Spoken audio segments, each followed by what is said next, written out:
আলমীর মশলা যে আল্লাহ রাব্বুল আলামিন তার দুনিয়াতে দিনকে কায়েম করেন। আল্লাহ সিদ্ধান্ত থেকে রক্ষিত هو الذي أرسل رسوله بالهدى ودين ليظهره على الدين كله وكفى بالله شهيدا। আল্লাহ তাআলা হিদায়াত দিয়ে হক দিন দিয়ে দুনিয়াতে নবীদেরকে পাঠিয়েছেন।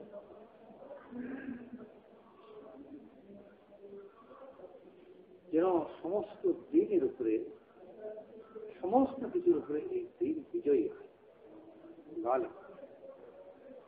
আল্লাহর ফয়সালা বাস্তবায়িত হবেই, এর মধ্যে সন্দেহের কোনো অবকাশ নেই।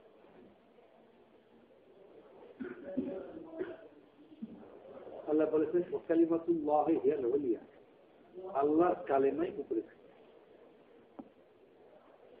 হবে, এর মধ্যে কোনো সন্দেহাতীত ভাবে এ কথা যে দিন দুনিয়াতে গালেব থাকবে, দিন দুনিয়াতে এটা আল্লাহ এর দায়িত্ব। আল্লাহর কোন দায়িত্ব পালন করার জন্য কোন সরকার যেমন একজন চুক্তি দেয়, কোন কন্ট্রাক্টর নিযুক্ত করে, তো কেউ আমাদের এটা একটা হবে, একজন তার ঠিকা দিল, সেটা বলে ঠিকাদার বলে, কন্ট্রাক্টর বলে, এই রাস্তা এত মাইল রাস্তা আমি বানিয়ে দেবো। তো দিন কায়েমের জন্য আল্লাহ কোন মানুষকে ঠিকাদার বানান যে আমার দিন আমি কায়েম করবো, তুমি একটু হেল্প করো, তুমি একটু ঠিকাদার হো, তুমি একটু কন্ট্রাক্টর হো। আল্লাহর দিন আল্লাহ কায়েম করবে। আল্লাহর দিন কায়েম করার জন্য আল্লাহ তার পছন্দনীয় কিছু বান্দাকে নির্বাচন করে।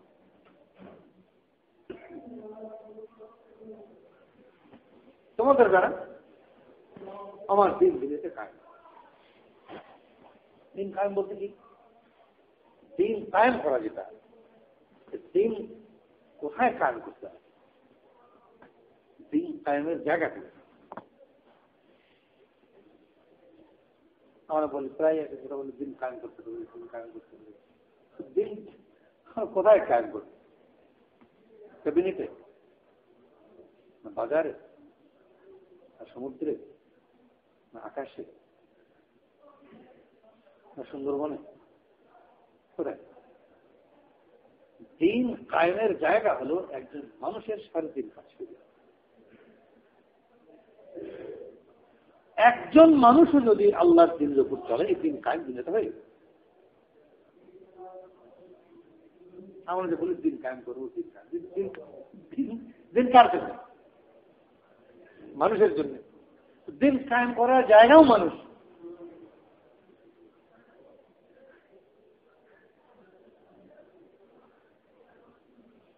যে জিনিস যেখানে কায়েম করা সেখানেই কায়েম করতে হবে, দিন কায়েমের অন্য কোনো জায়গা নেই। দিন মানুষের জন্য, আর দিন কায়েম মানুষের মধ্যেই করতে হবে। একজন মানুষ যখন সত্যিকার অর্থে দিনদার হয়ে গেল, এটাই দিন কায়েম করা বুঝে। আকিমুস সালাত, নামাজ কায়েম করা। নামাজ কোথায় কায়েম করে? নামাজ কে পড়বে? মুসল্লি তো পড়বে, মানুষই তো পড়বে। তো কোরআন শরীফের যেখানেই নামাজ কায়েম করা আছে, ইকিমুস সালাত, ইকিমুনাস সালাত, সেখানেই এর অর্থ হলো একজন মানুষ যেন যথাযথভাবে নামাজ পড়ে। এইটা হলো নামাজ কায়েম করা।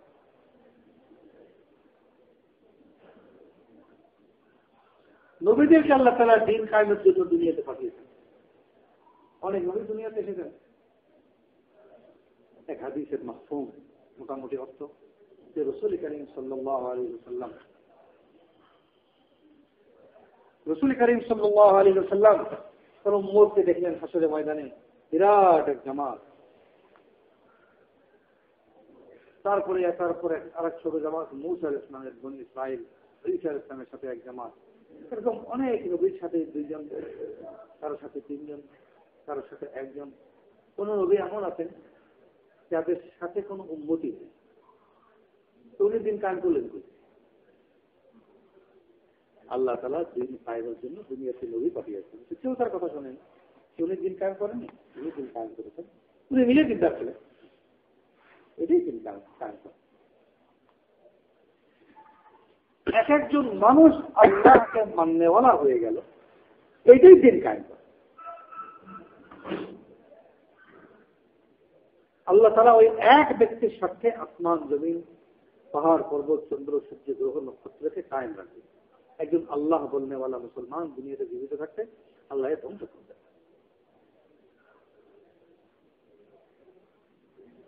তো এই দিন কায়েম করার জন্য আল্লাহ তাআলা কোন মানুষকে ঠিকা দেন। আল্লাহর দিন আল্লাহ কায়েম করবেন, মানুষকে আল্লাহ তাআলা কিছু কাজের আদেশ করেছেন, এই আদেশ সে প্রতিপালন করবে। যদি সে করে আল্লাহ তাআলা তার দিন কায়েম করে।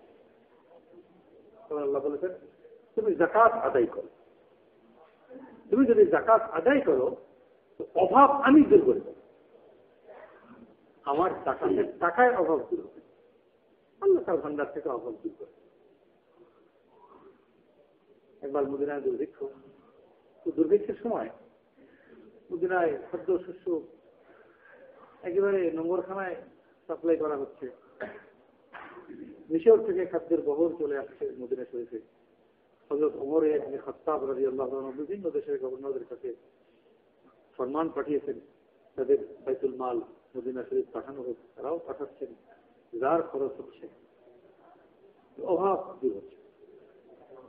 একদিন এক সাহাবী এক বকরি জবাই করেছেন, সেই বকরির মধ্যে হাড্ডি ছাড়া অন্য কিছু নেই, গোশত নাই, তার বড় দিলে চোট লেগেছে।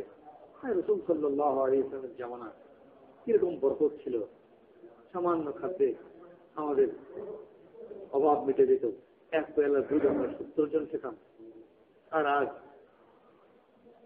এই বকরিতে হাড্ডি ছাড়া গোশত নেই। এই দুশ্চিন্তায় আক্ষেপ ওনার অন্তরে শুয়ে পড়ে। শোয়ার পরে উনি স্বপ্ন দেখেন রাসূলুল্লাহ সাল্লাল্লাহু আলাইহি ওয়াসাল্লাম বলছেন, আমি তো ওমরকে বড় বুদ্ধিমান মনে করতাম।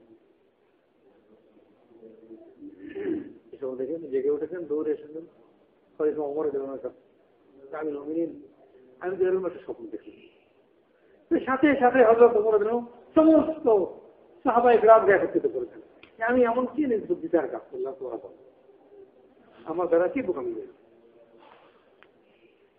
আল্লাহ নবী বলেছেন যে ওমরকে আমি বড় বুদ্ধিমান মনে করতাম, মানে আমি নির্বুদ্ধি, তার কোনো কাজ করে দিই। তো তারা মোটামুটি এই কথা বললেন, হ্যাঁ আমি এই অভাব দূর করার জন্য আপনি জাহিরি ইন্তজাম করেছেন, আল্লাহর থেকে মতো হচ্ছে। তো কেন মাঠে গেলেন, ময়দানে গেলেন, সলাতুল ইস্তিসকা বলে বৃষ্টির জন্য নামাজ, এই নামাজ পড়লেন, আর বৃষ্টি হলো, তার অভাব দূর হয়ে গেল। বৃষ্টি হলে অভাব দূর হয়, বৃষ্টি হলে ফসল হবে, ওই ফসল হতে তো অন্তত 4 মাস লাগবে। তো বৃষ্টির সাথে অভাব দূর হয়েছে, ওইরকম কোনো বৃষ্টি ছিল, এটা একটা রহমতের বৃষ্টি ছিল। আল্লাহ তাআলা বৃষ্টি বান্দার উপর সাহায্য নাযিল করেন যখন সে হতাশ হয়ে যায়, তখন এই রহমত, এখানে বৃষ্টি, এখানে বৃষ্টি রহমতের রূপ ধরে এসেছে, যে বৃষ্টিপাতের সাথে সাথে সব অভাব দূর হয়ে গেছে। এটা এমন নয় যে বৃষ্টি হবে আর মানুষ ফসল লাগাবে আর 4 মাস পর সে ফসল পাকবে, তারপর অভাব দূর হবে, এই হিসাব এখানে নাই। কিতাবে আছে যে ওই বৃষ্টির মধ্যে শব্দ হচ্ছিল যে আমরা আবু হাফসার দোয়ার করত, সে আমার সাহায্য, আল্লাহর সাহায্য এসে গেছে, এই গাড়ির আওয়াজ শোনা গেছে মেঘের মধ্যে। সেটা ওই বৃষ্টিতে ফসল হবে, একটা চেইন আছে, এরকম কিছু না। আল্লাহ বৃষ্টি নাযিল করেছেন, সাথে সাথে অভাব দূর হয়ে গেছে, এইভাবে কিতাবে আছে রহমতের বৃষ্টি। মানুষ যখন নেক হবে, আল্লাহ রাব্বুল আলামিন আসমান থেকে রহমত নাযিল করেন। মানুষ যখন আল্লাহর হুকুম পালন করবে, আল্লাহ মানুষের অন্তরে অন্তরে এই দ্বীনকে প্রতিষ্ঠিত করবে,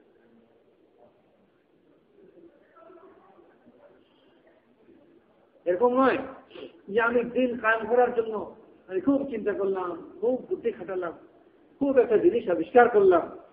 এই দায়িত্ব আল্লাহ বান্দাকে দেয়নি, এটা বেয়াকুফের দায়িত্ব। একজন মানুষ এখানে পাবো বলে এখান থেকে শহর শাখাটা থেকে জীবনবাড়ি পর্যন্ত এই হাইওয়ে, এটা আমি পাকা করে দিই। সে খুব চিন্তা করছে, খুব ফিকির করছে, বলে তুমি কন্ট্রাক্টর বল না, সরকার তোমাকে দায়িত্ব দিয়েছে বল না, স্থানীয় প্রশাসন কোনো দায়িত্ব দিয়েছে বল না।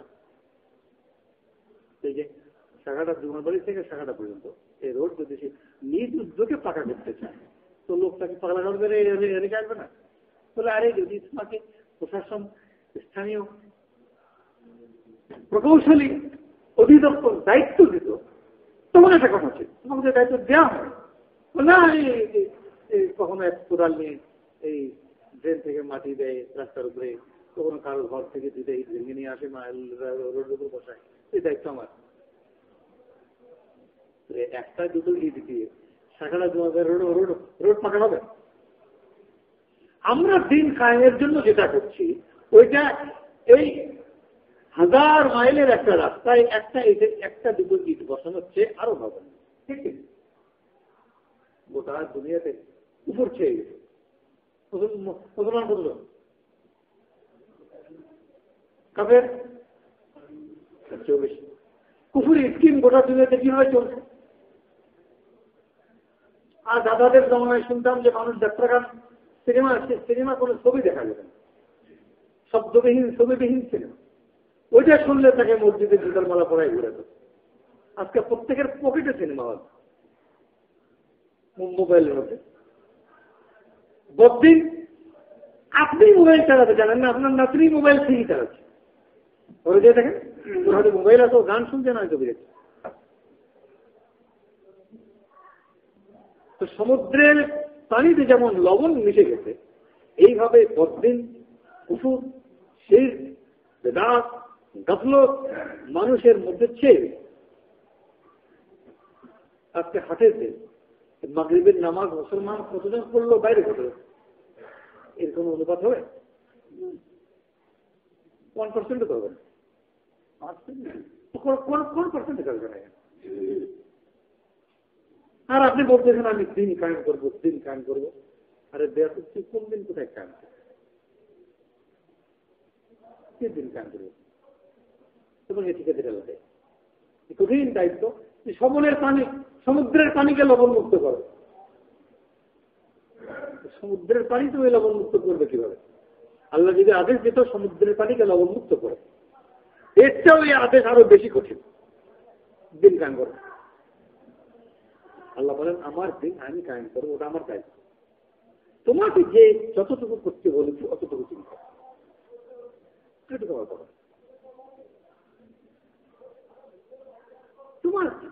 তোমার উপর যে আদেশ সেটা তুমি পাবে। বলে একটা গল্প আছে, মানে রাজা তখন জুতা আবিষ্কার হয়নি। রাজা বলেছে যে মহোদয় মাটিতে পা রাখলেই পায়ে ধুলে লাগে, এর বুদ্ধি কি? কেউ বললো যে রাজা মহোদয় আপনি ঝাড়ুদারদেরকে ডাকেন, তারাই ধুলা ঝাড়ু দিত, সমস্ত পৃথিবী এ ধরনের ধুলামুক্ত করবে। সমস্ত লোক এসে একটা করে ঝাড়ু হাতে নিয়ে পৃথিবী ঝাড়ু দেওয়া শুরু করলো, আরো দুনিয়া ধুলায় অন্ধকার হয়ে গেল, পৃথিবী ধুলায় ভরে গেল। আমাদের দিন কায়েম করা এরকম হাস্যাস্পদ। ইউরোপে ষাঁড়ের লড়াই মানে এটা খুব খুব প্রচলিত পপুলার একটা খেলা, ষাঁড়ের লড়াই। আমাদের যেমন হাডুডু এসব আছে না, ভদ্র হাডুডু, একেবারে ক্রিকেট ফুটবল, এটা খুব পপুলার খেলা। ওই যে ষাঁড়ের লড়াই, আর মানে দুই ষাঁড়ের লড়াই নয়, মানুষ এবং ষাঁড়ের লড়াই। আর বড় নিষ্ঠুর খেলা, মানে মানুষের যে কৌশল, তো তার হাতে একটা ছুরি থাকে, ষাঁড়ের হাতে তো কোনো ছুরি থাকবে না। ওই নানা কৌশলে তাকে একদম খুচিয়ে খুচিয়ে তার চোখ, তার মুখ, তার কাঠ ষাঁড়কে আহত করে মেরে ফেলে। তো বড় নিষ্ঠুর খেলা না, এটা জীবন্ত প্রাণী, তাকে এইভাবে ছুরির আঘাতে মেরে ফেলে। তো সমাজের সচেতন ব্যক্তি যারা, তারপরে ষাঁড়ের লড়াই আমরা দূর করবো। সারের লড়াই দূর করার জন্য কমিটি লাগবে, তার ফান্ড লাগবে, তার অফিস লাগবে, তার প্রচার প্রপাগান্ডা লাগবে, পেপারে টেলিভিশনে এভাবে অ্যাড দিতে হবে। তো টাকা ওইভাবে তো টাকা জোগাড় করার জন্য আবার সারের লড়াইয়ের আয়োজন করে, সারের লড়াই করে একটা দিয়ে বড় ধরনের একটা সারের লড়াই দিয়ে ফান্ডটাকে কালেক্ট করি, তারপর এটা বন্ধ করবো। আমাদের দিন কায়েমের ব্যাপারে অনেকটা ওরকম যে আগে বদিনই দিয়ে কিছু বদমাইশ জোগাড় করি, ফান্ড একত্রিত করি, মারামারি কাটাকাটি করে ফাসাদ পয়দা করি, আর কমিটি গঠন করি, তারপর দিন কায়েম করব। বদিনই করে আগে কমিটি করি, ফান্ড করি, তারপর দিন কায়েম। তো দিন এত ব্যাপকই মানুষকে শিখে।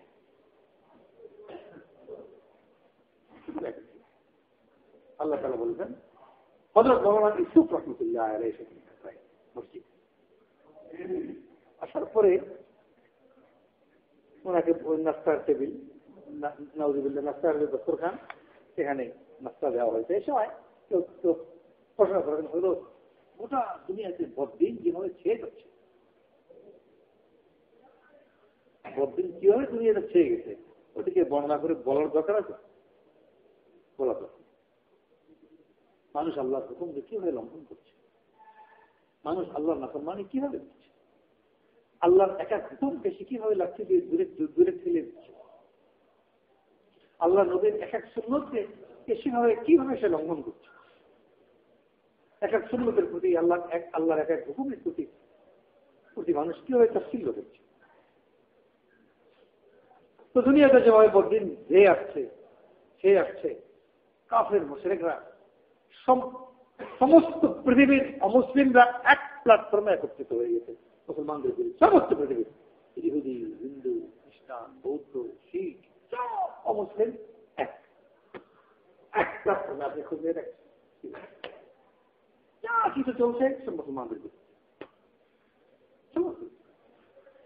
পড়াশোনা একবার ছোট্ট বাচ্চা, আপনার নিষ্পাপ 5 বছরের ছোট্ট বাচ্চা, তাকে হুজুর শেখানো হচ্ছে স্কুলের নাম, ফ্রি বইয়ের নাম, প্রাইমারি এডুকেশনের নাম, একদম উপর পর্যন্ত, ইউনিভার্সিটি পর্যন্ত।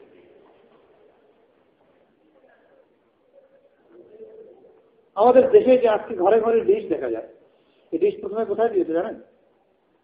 বাংলাদেশের সমস্ত ইউনিভার্সিটি ক্যাম্পাসে আগে ডিশ সাপ্লাই করেছে।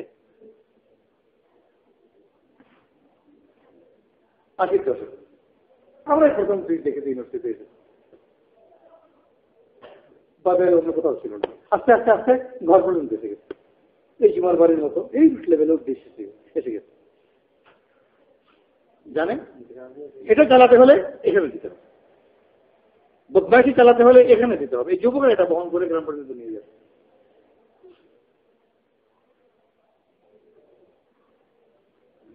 হযরত এই যে বদ্দিন তার দাওয়াত নিয়ে আমাদের প্রত্যেকের দরজা পর্যন্ত এসে গেছে। 60 বছরের দাদি বুড়ি ওই মাঝ রাতে জেগে উঠে বলে যে গোল কে করলো, ব্রাজিল না আর্জেন্টিনা। 60 বছরের বুড়ি, তার এই খেলার সে কিছুই বোঝে না, সে মাঝ রাতে লাফায় ওঠে বলে নাতনিকে, কি রে আর্জেন্টিনা না ব্রাজিল, বলে কেন? 60 বছরের বুড়ি, 2 দিন পর কম হয়ে যাবে, কারণ পরিবেশ তাকে এটা বলতে বাধ্য করে। সে বোঝাও না খেলার জন্য নাকি ওই ওটা পাওয়ারের চশমা লাগাই দেখে দেখাই যাচ্ছি, দেখো এই যে এটা ব্রাজিল, এটা আর্জেন্টিনা। ক্রিকেটে কে কত স্কোর করেছে, 80 বছরের দাদা জিজ্ঞেস করছে নাতি।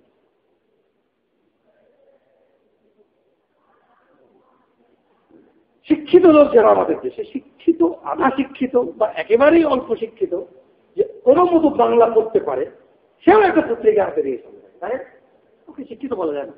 একেবারেই শিক্ষিত তো বটেই, অর্ধ শিক্ষিত, আধা শিক্ষিত, যে একেবারেই অশিক্ষিতের একটা মার্জিন উপরে, বুঝেও না প্রত্যেকে সে প্রত্যেকে পড়ে যাচ্ছে। এই এমন কোন স্টল নাই যেখানে পাওয়া মুশকিল, যেখানে একটা টেলিভিশন নেই, অশ্লীল পত্রিকা নেই। এটা কুফুরের দাওয়াত, এর মোকাবেলায় হে মৌলানা আপনার এই গাছটি 3 দিন কি হবে, কি হবে? দেখুন আসলে হযরত মাওলানা ইউসুফ রহমতুল্লাহ আলাইহি দ্বিতীয় আমির ছিলেন, উনি নাস্তা বন্ধ করেন। উনি ওই ডিমের খোসা ছিল, বয়েল ডিমের খোসা একটা হাতে নিয়ে দেখো আল্লাহ আমাকে দিন কায়েম করার জিম্মাদারি দেন, আমার হেডে আল্লাহ আমাকে কিছু কাজের আদেশ দিন, ওই কাজ আমি করতে থাকবো। আর ওই কাজ যদি আমি এবং তুমি এই করতে থাকি, সমস্ত পৃথিবীর বাতিলকে ভেঙ্গে চুরে টুকরো টুকরো করতে আল্লাহর অতটুকু সময়ও লাগবে না, এই ডিমের খোসা ভাঙতে আমার যতটুকু সময় লাগবে। আমাকে আল্লাহ কি আদেশ এটা আমি করতে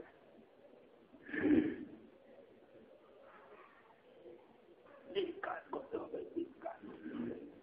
নামাজ পড়েছো? তুমি যে ভাত খাচ্ছ, যে জমিনের চাল, ওই জমিনের মধ্যে তোমার বোনের অংশ আছে, ওটা দিয়েছো না? অজুর কয় ফরজ জানো না? সব জানো। সেটা ফাতিহা শুদ্ধ করে বলো, তুমি সব জানো।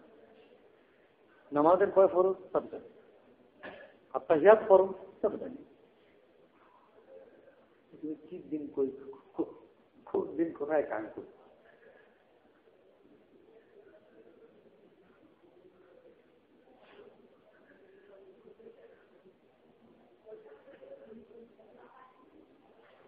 তো রাজা বললো যে এই ধুলায় সাফ করতে যে ধরনী ধুলায় অন্ধকার হয়ে গেল, এখন কি করা যায়? যে নদী থেকে পানি এনে এই ধুলা সাফ করো, ধরনী ধুয়ে ফেলতে হবে।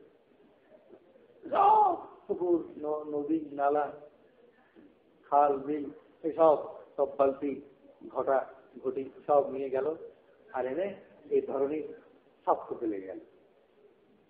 পৃথিবী পরিষ্কার করতে হবে, ধুলা মুক্ত পৃথিবী চাই আমরা, তাই না?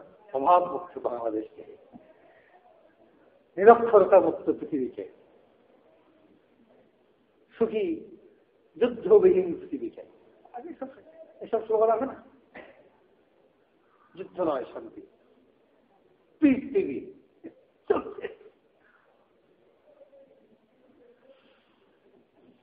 তো যখন ধরনীকে গোসল করানো শুরু করলো, ধরনী কাদায় পড়ে গেল, কাদা আর কাদা, তো চলাই মুশকিল হয়ে গেল।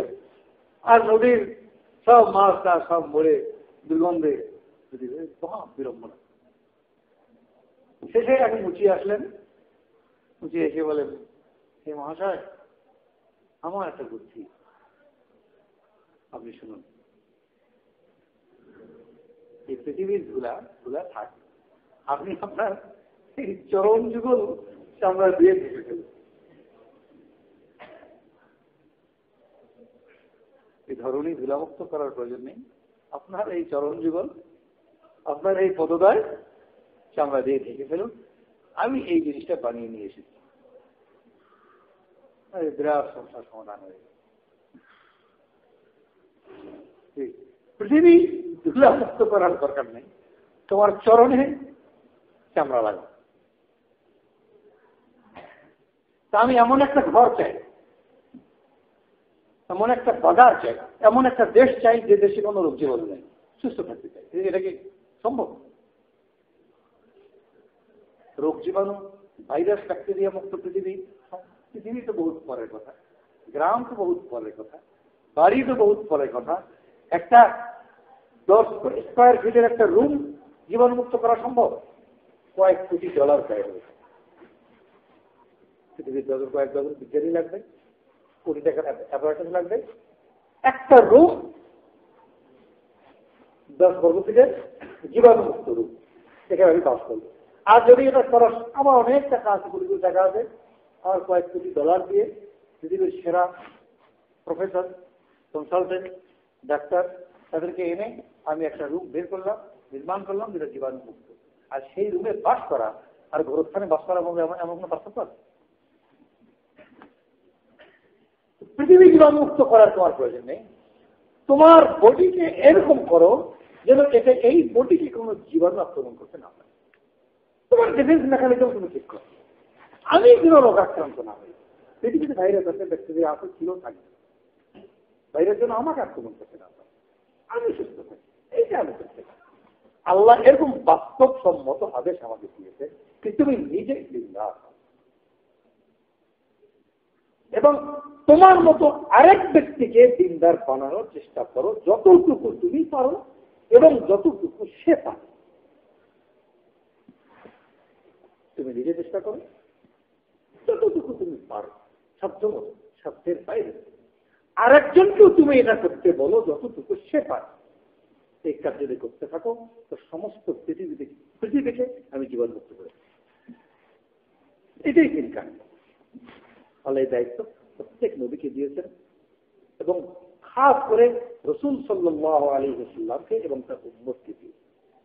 কিন্তু তুমি নিজে দিনদার হও এবং আরেকজনকে দিনদার বানানোর চেষ্টা করো। সমাজ একটা কথা আছে, সোসাইটি, সমাজ। সমাজ মূলত একটা অস্তিত্বহীন জিনিস। সমাজ হল কি? সমাজ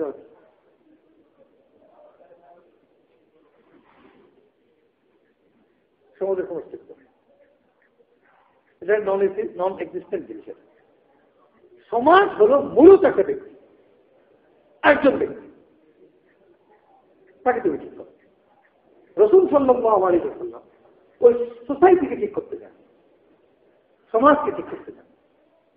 সমাজ নাই, সমাজ বলে কোনো জিনিস নাই। উনি এক একজন ব্যক্তিকে বলেছেন তুমি ঠিক, তাই না? আর বলে দেখেন, হে আবু বকর তুমি ঠিক, হে আলী তুমি ঠিক, হে ওমর তুমি ঠিক, হে ওসমান তুমি ঠিক।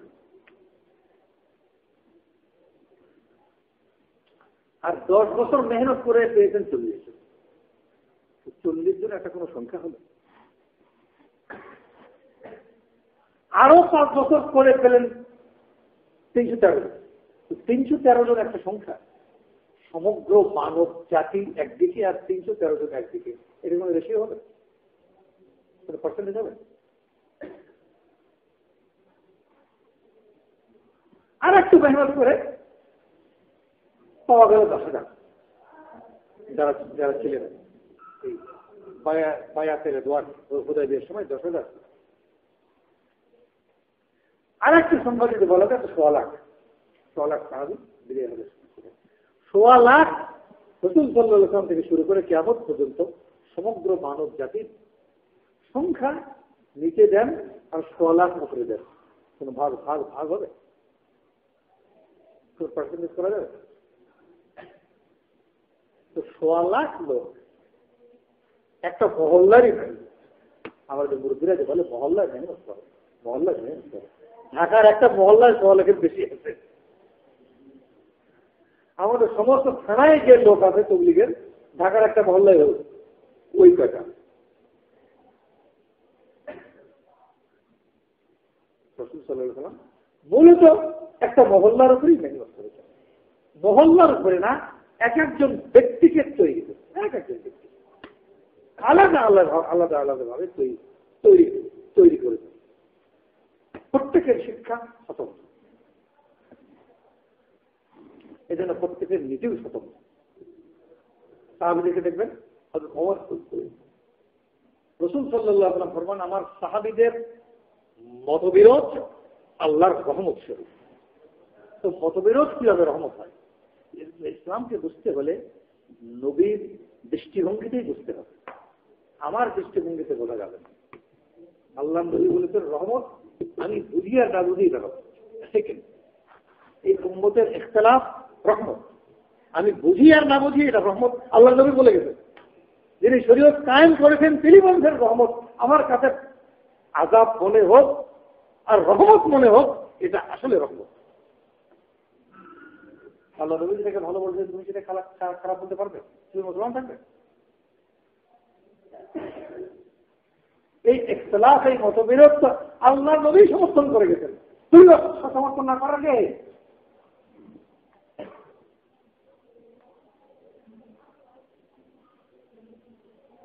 ওমর বিন আব্দুল আজিজ রাহমাতুল্লাহি আলাইহি বলতেন যে শরীয়তের কোন মাসালায় সাহাবীরা যদি একমত হয়ে যান, এটা আমি পছন্দ করি না। তাদের মতবিরোধ আমি পছন্দ করি, কারণ বিভিন্ন পথ গ্রহণ করার সুযোগ মানুষের থাকবে তখন। এই সাহাবীটা করেছেন, এই সাহাবীটা করেছেন, তুমি বলতে এমন আনে আমাদের জন্য সুযোগ থাকলো, পথ থাকলো বিভিন্ন। 50 জন মেহমানকে দাওয়াত দিলেন, শুধু গরুর গোস্ত রান্না করলেন, তো 20 জন গরুর গোস্ত খায় না, সাথে খাসির গোস্তও দিলেন, মাছও দিলেন, আলু ভাজিও দিলেন, মুখতালিফ টাকা বানাতে যা যেটা পছন্দ। ওরকম দিন আল্লাহ নবী আমাদের সামনে শরীয়তের হাকাম পেশ করেছেন। আল্লাহর নবী এবং সাধারণ মানুষের মধ্যে একমাত্র যোগসূত্র হলেন সাহাবীরা। তাতে মতবিরোধ সামনে আছে, তোমার যেটা করি সেই অনুযায়ী চলো। আর সাহাবিকার নজুম আমার সাহাবীরা আকাশের নক্ষত্রের মতো, তুমি যে কাউকে অনুসরণ করো জান্নাত পর্যন্ত পৌঁছে যাবে।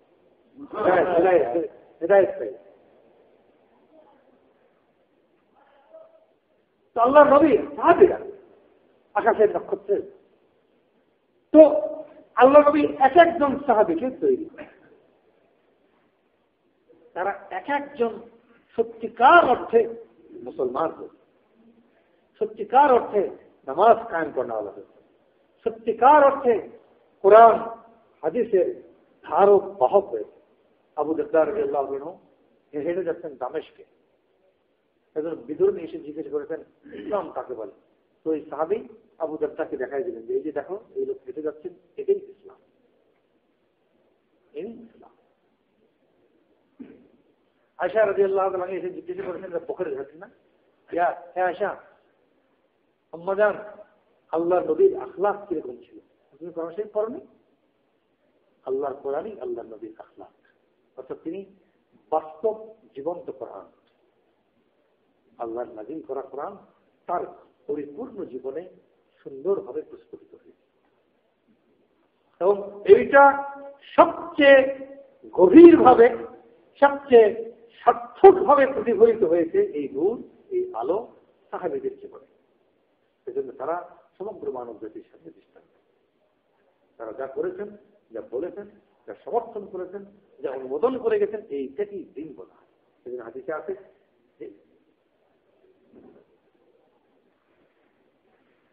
যে আমার সুন্নতকে এবং আমার খলিফাদের সুন্নতকে আঁকড়ে ধরো। আলাইকুম বিসুন্নতি ওয়া সুন্নাতিল খুলাফায়ে রাশিদিন আল মাহদিয়্যিন। আল্লাহর নবী সাহাবাদেরকে এমন ভাবে তৈরি করে গেছেন যে তাদের জীবনই হয়ে গেছে আদর্শ, তাদের জীবনই আদর্শ। তাদের দ্বারাই আল্লাহ তাআলা সমস্ত পৃথিবীতে এই দ্বীনদার তৈরি করেছে। তাদের জীবন থেকে তাবিরা তৈরি হয়ে গেছেন, তাবিদের জীবন থেকে তাবিঈনরা তৈরি হয়ে গেছেন। পরবর্তী জমানায় আমাদের পর্যন্ত দ্বীন যে প্রবাহিত হয়ে এসেছে একজনের জীবন থেকে আরেকজনের জীবন। এটাকেই বলে দ্বীন কায়েম, এটাকেই বলে দ্বীন কায়েম করা। আমরা আল্লাহর হুকুম আহকাম পালন করতে থাকি, আল্লাহর কি হুকুম আমার উপরে আছে এইটাকে বাস্তবায়ন করতে থাকবো এবং অন্যকে এই থেকে ডাকতে থাকবো। আল্লাহ রাব্বুল আলামিন যদি আমাদের এই কাজের উপর সন্তুষ্ট হন, যদি ইখলাসের সাথে করতে পারে, আল্লাহ তাআলা আমাদেরকে তার দ্বীন কায়েম করার ওসিলা বানাবেন।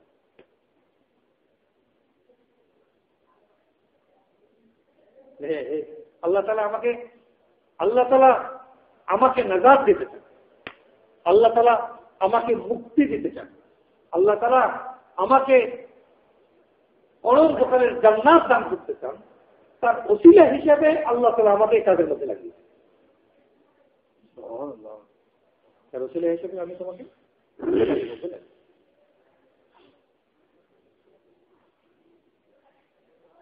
একটা বুদ্ধিমান ছিলেন, সে মাস্টার পাস করে আসছে, তো একজন শিল্পপতি তাকে সাহায্য করতে চায়, তার কাছে পেশ করলো যে আমার এই অফিসে তুমি জয়েন করো।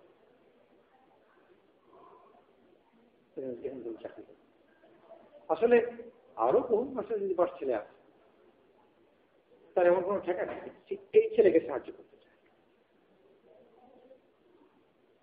ঠিক আছে, তুই আমার অফিসে, তুই ছেলেকে সাহায্য করতে, আমার উকিলের কাজের এমন এমন কোনো ঠেকা নেই। তুমি যদি চাকরি না করো, তোমার আরো কয়েক লাখ মাসে যদি পাশ ছেলে আছে, তাহলে কি চাকরি দেবো?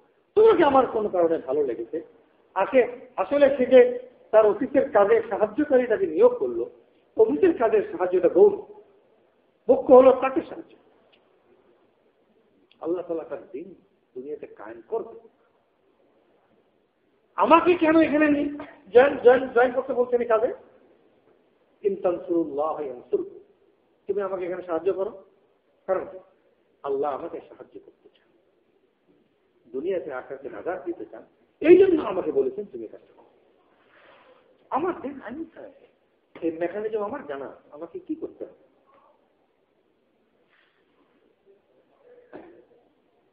আল্লাহ নবী দোয়া করে গেছেন, আল্লাহুম্মা আনসুর মান নাসরা দীন মুহাম্মদ সাল্লাল্লাহু আলাইহি ওয়াসাল্লাম, হে আল্লাহ মুহাম্মদের দ্বীনকে যারা সাহায্য করে তুমি তাকে সাহায্য করো।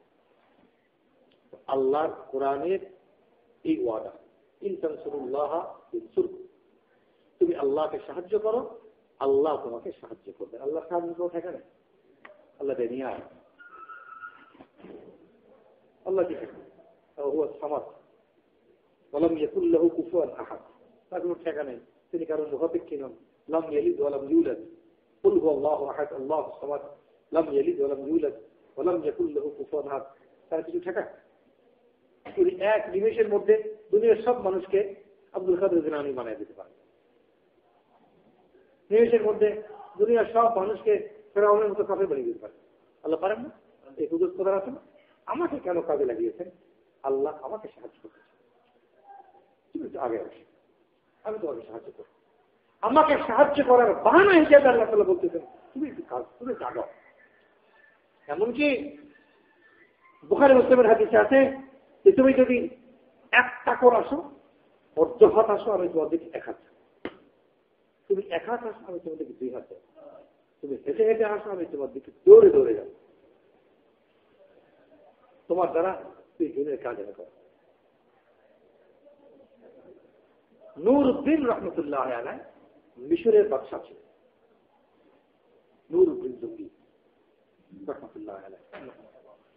ওলামারা বলেন মিশরের বাদশা ঠিকই, কিন্তু গোটা দুনিয়াতে 40 জন কুতুব থাকে, উনি তার মধ্যে একজন ছিলেন, বিশিষ্ট ওলি কিন্তু বাদশা। আর তার যিনি প্রধান সেনাপতি ছিলেন সালাউদ্দিন আইয়ুবী রহমতুল্লাহ, উনি 300 নির্বাচিত ব্যক্তির একজন ছিলেন দুনিয়াতে, সালাউদ্দিন আইয়ুবী।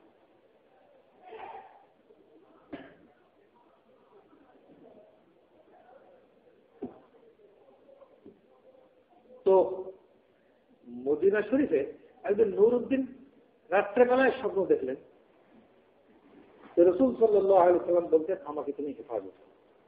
এই 2 ব্যক্তির হাত, 2 চেহারা দেখা গেল বাস্তব।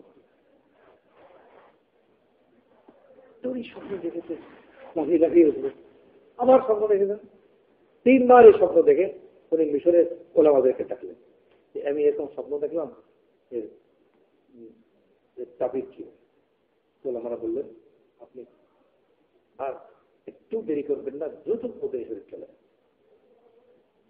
বিশিষ্ট সওয়ারদেরকে ডাকলেন, 1 মাসের পথ 17 দিনে টাকাটা ঘোরা চলে উনি মদিনায় পৌঁছে। বিশিষ্ট লোকদেরকে বাহিনী দিল। মদিনায় পৌঁছে তখনকার মদিনা, এখন যে মসজিদে নববী, গোটা শহর ওই এখন ওই মসজিদে নববীর এরিয়ার মধ্যে এসে গেছে, ছোট্ট শহর। এই জুমার বাড়ি বাজার এরিয়া, আর তৎকালীন মদিনা শহর। এই বাজার তুমি বোধহয় বড়ই ছোট্ট শহর। সবাইকে দাওয়াত করলেন, মিশরের বাদশা এসে গেছেন মদিনাবাসীর সঙ্গে মোলাকাত করার জন্য, সবাইকে দাওয়াত করলেন উনি যে আসো, আমি তাদেরকে দান করবো, বিতরণ করবো, আল্লাহ নবী শহরের বাসিন্দা, তাদের সঙ্গে আমি কুশল বিনিময় করবো। তাও খেয়ে গেল 1 দিন 2 দিন 3 দিন, ওই 2 জন লোকের চেহারা দেখা গেল। সেজন্য ঘোষণা করলেন যে শহরে কি সবাই এসেছে? বলে হ্যাঁ সবাই এসেছে, শুধু 2 জন আবেদ অত্যধিক ইবাদতকারী এখানে উপস্থিত হবে। তারা কোথায়? বলে জান্নাতুল বাকিতে থাকে, সাধারণ গোরস্থান, এখানে একটা ঝুপড়ি তুলে এখানে ইবাদত করেন, সাধনা করেন। আচ্ছা চলো দেখি। তো উনি লোকজন নিয়ে সেখানে গেছেন, এই চেহারা দেখেই ওই স্বপ্নের ওই দুই চেহারা এই দুই দিকে আল্লাহ ইবাদত করি, আমরা আল্লাহ নেই বান্দা এখানে পড়ে থাকি। উনি কোনো চিহ্ন কিছু হদিস খুঁজে পেলেন না। হঠাৎ তাদের মেঝের মধ্যে একটা চাটাই বিছানা, ওটা উঠে তুলে নিতে সুরঙ্গ। ওই সুরঙ্গ একদম রাসূল সাল্লাল্লাহু আলাইহি ওয়াসাল্লামের পবিত্র কবর পর্যন্ত পৌঁছে গেছে। তখন তো রাগে ক্রোধে আগুন হয়ে গেছে। তোরা কি উদ্দেশ্যে কি জন্য এটা করেছিস? এই খ্রিস্টান বাদশাহ আমাদেরকে পাঠিয়েছে বহু টাকা পয়সা সোনা রূপা হীরা জহরত দিয়ে রাসূল সাল্লাল্লাহু আলাইহি ওয়াসাল্লাম এবং দুই শেখের পবিত্র লাশকে এখান থেকে নিয়ে যাওয়া হচ্ছে। কারণ রাত্রেবেলায় সারা রাত এই বস্তু খনন করি আর এই মাটি বস্তাবন্দি করে জান্নাতুল বাকির এই ঝোপঝাড়ের আড়ালে ফেলে দিয়ে আসি। তো সমস্ত মদিনাবাসীর সামনে এই দুই কাফেরকে উনি নিজ হাতে কতল করে দিলেন, নিজ হাতে। তারপরে শুকরানা স্বরূপ নামাজ পড়লেন, হে আল্লাহ তুই আমার জানিস। তারপর মিস্ত্রিদেরকে ডাকলেন আর একদম পানির লেয়ার পর্যন্ত সীসা ঢালা, সীসা লোহা এসব কঠিন ধাতব পদার্থ গরম করে গলায় পানির লেয়ার পর্যন্ত বেষ্টন করে দেবে। এখন এই কথা বলার উদ্দেশ্য হল আল্লাহর নবীর পবিত্র লাশ দেহ সেখানে আছে। আল্লাহ হেফাজত করতে পারে না ওটা। এক ফেরেস্তার এক স্তরই তো যথেষ্ট, স্তরও লাগবে না। ফেরেস্তার তাকে আগুন পাঠা দিলে হলো এই দুটো গ্লাস লাভ করে দিলে আল্লাহ কি যথেষ্ট না? জিবরিলকে পাঠাতে হবে, তাহলে আসমানে একজন ফেরেশতা একজন জিবকে পাঠা দিতে হবে। ওদেরকে কত করে দেওয়া যাবে না। ঘটনা হলো নুরউদ্দিনকে আল্লাহ তাআলা একটা মর্যাদা দিতে চান। তাকে আল্লাহ পছন্দ, তাকে দিয়ে একটা খেদমত আল্লাহ নেবেন। তার আসলে নুরউদ্দিনকে সাহায্য করার বাহানা হিসাবে আল্লাহ তাআলা এসেছে। হে নুরউদ্দিন, তোমার আমল আমার কাছে পছন্দ হয়েছে, আমি তোমাকে মর্যাদা দিতে চাই। তো কিয়ামত পর্যন্ত নুরউদ্দিন জঙ্গি রাহমাতুল্লাহ আলাইহির নাম ইতিহাসের পাতায় লেখা হবে। জান্নাতুল ফেরদাউসের আলা মাকামে তৈরি করতে যাবে। একজনকে একটা দাওয়াত দেওয়া, একটা চিল্লা দেওয়া, একটা 3 দিন দেওয়া, একটা কাজ করা, আমি ছাড়া আমার বহু লোক আছে। আল্লাহ আমাদেরকে সাহায্য করার জন্য একটা অফার দিয়েছেন। অফার আছে না মোবাইলে 83% ছাড়, অফার।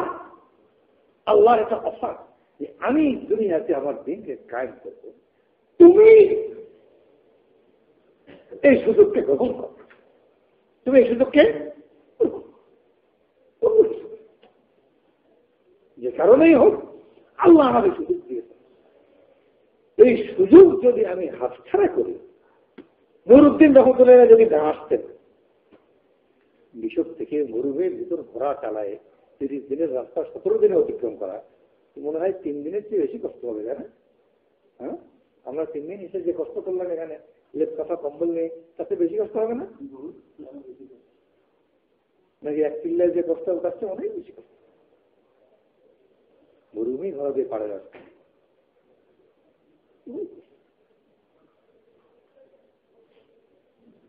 আল্লাহ তাআলা তাকে ব্যবহার করে। খ্রিস্টানরা দখল করে আছে জেরুজালেম, মসজিদে আকসা। নুরউদ্দিন রহমতুল্লাহ আলাইহি ইন্তেকাল করলেন। ঐতিহাসিকরা বলেন খোলাফায়ে রাশিদিনের পরে হযরত ওমর ইবনে আব্দুল আজিজ রহমতুল্লাহ আলাইহি ব্যতীত নুরউদ্দিনের চেয়ে অধিক সৎস্বভাব সম্পন্ন কোন বাদশাকে আমরা দেখি। সালাউদ্দিন আইয়ুবী রহমতুল্লাহ আলাইহি উনি ছিলেন একেবারেই নির্জনতা প্রিয় একটা ব্যক্তি। ঘরের কোণই ওনার কাছে পছন্দ ছিল না। ওলিয়া লোক ইবাদত করবেন, জিকির করবেন, তিলাওয়াত করবেন, এইটাই উনি পছন্দ করতেন। কিন্তু ভাগ্য ওনাকে টেনে এনেছে যুদ্ধের ময়দানে। সারা জীবন ওনার যুদ্ধেই কেটেছে, ঘরের কোণে আর ঠাই হয়নি।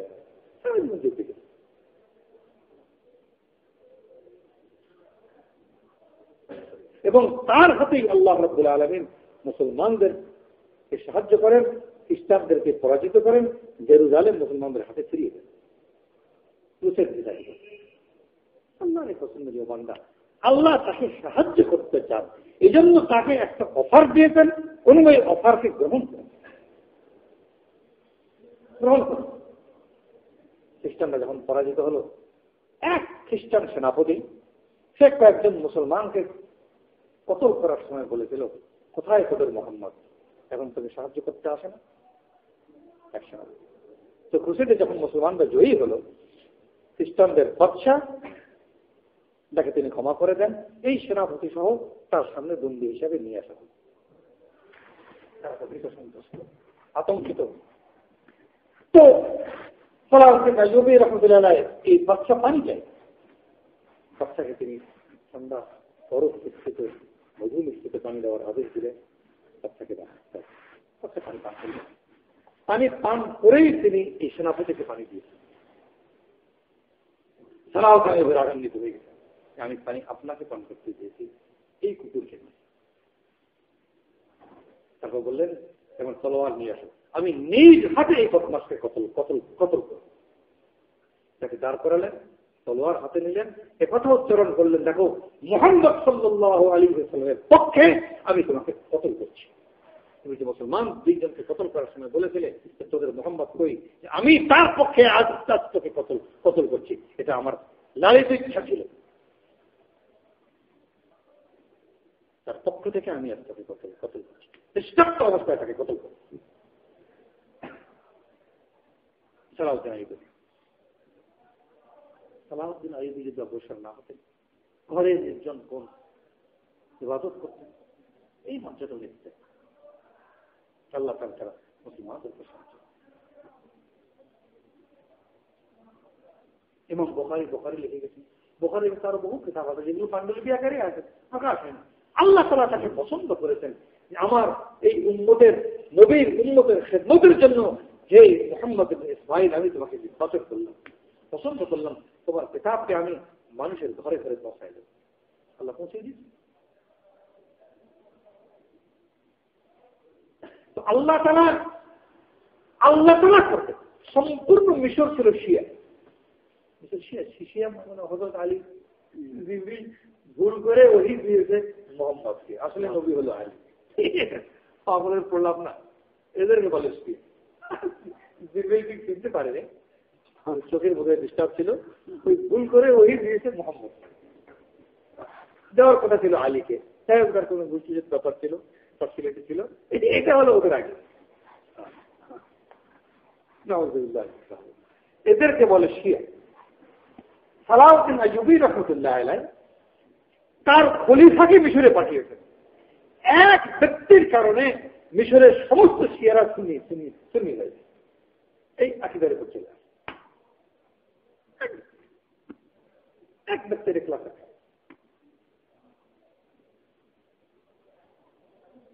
আল্লাহ যদি কবুল করেন, এক ব্যক্তির ইমানের নূর মুজাহিদা যথেষ্ট সমাজের অন্ধকার দূর করার জন্য। রাসূল সাল্লাল্লাহু আলাইহি ওয়াসাল্লাম যখন দুনিয়াতে আসেন, মেহনত শুরু করেন, সমস্ত পৃথিবী কুফর, শিরক, জুলুম, অশ্লীলতা এর অন্ধকারে নিমজ্জিত ছিল। কোথাও কোনো আলো ছিল না, পৃথিবীর কোন মানুষ উপস্থিত না।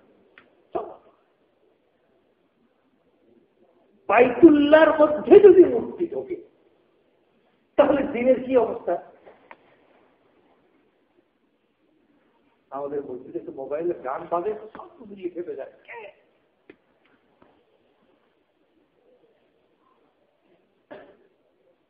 এখানে যদি কোনো ফটো ছবি লটকায় দেয়, তো বরদাস্ত করবে? আমাদের মতো মুসলমানই বরদাস্ত করবে না। আল্লাহর ঘর, যে ঘর ইব্রাহিম আলাইহিস সালামের মতো পয়গম্বর নিজ হাতে নির্মাণ করেছেন, যেখানে হাজরে আসওয়াদ আছে, যেখানে মাকামে ইব্রাহিম আছে, যেখানে জমজম আছে, যেখানে সাফা মারওয়া আছে, সেইখানে মূর্তি ঢুকিয়েছে। আর উলঙ্গ হয়ে কাফের মুশরিকরা এই ঘরে তাওয়াফ করে। তাহলে এখান থেকে আন্দাজ করা যাচ্ছে না দিন কোথায় পৌঁছে গেছে। ইতিহাসে একটা ঘটনা আছে না, বড় মর্মন্তুক ঘটনা। এক নবীর রাসূল সাল্লাল্লাহু আলাইহি ওয়াসাল্লাম হাতে সাহাবী কবুল করতে যাচ্ছে। আমার ছেলেকে গর্ভবতী রেখে আমি কোথাও সফরে চলে গেছি, বলে যদি মেয়ে হয় তো তুমি মেরে ফেলবে, আর ছেলে হলে জিন্দা রাখবে। কিন্তু আমার মেয়ে জন্মগ্রহণ করেছে, একদম অনেক বছর পরে সফর থেকে ফিরে এসেছি, সেই মেয়ে বড় হয়েছে, মা কি আর মারতে পারে? কয়েকদিন আগে আমার বাড়ির পাশে হিন্দু গরিব মহিলা একসাথে 2 বাচ্চা প্রসব করেছে, ছেলে একটা মেয়ে। তো সন্তান যারা মুসলমান তারা, হিন্দুরা কি আজীব, কেউ ওকে সেবা যত্ন করে না। মুসলমান মহিলাকে এই হিন্দু মহিলা আগের না তার সব সেবা যত্ন করছে। কত জিজ্ঞেস করছে এই হিন্দু মহিলাকে সেবা যত্ন করা যাবে? নিশ্চয়ই মুসলমান মহিলারা যে কাজ করছে। দিন এর শিকড় কত গভীরে আপনি চিন্তা করে দেখেছেন।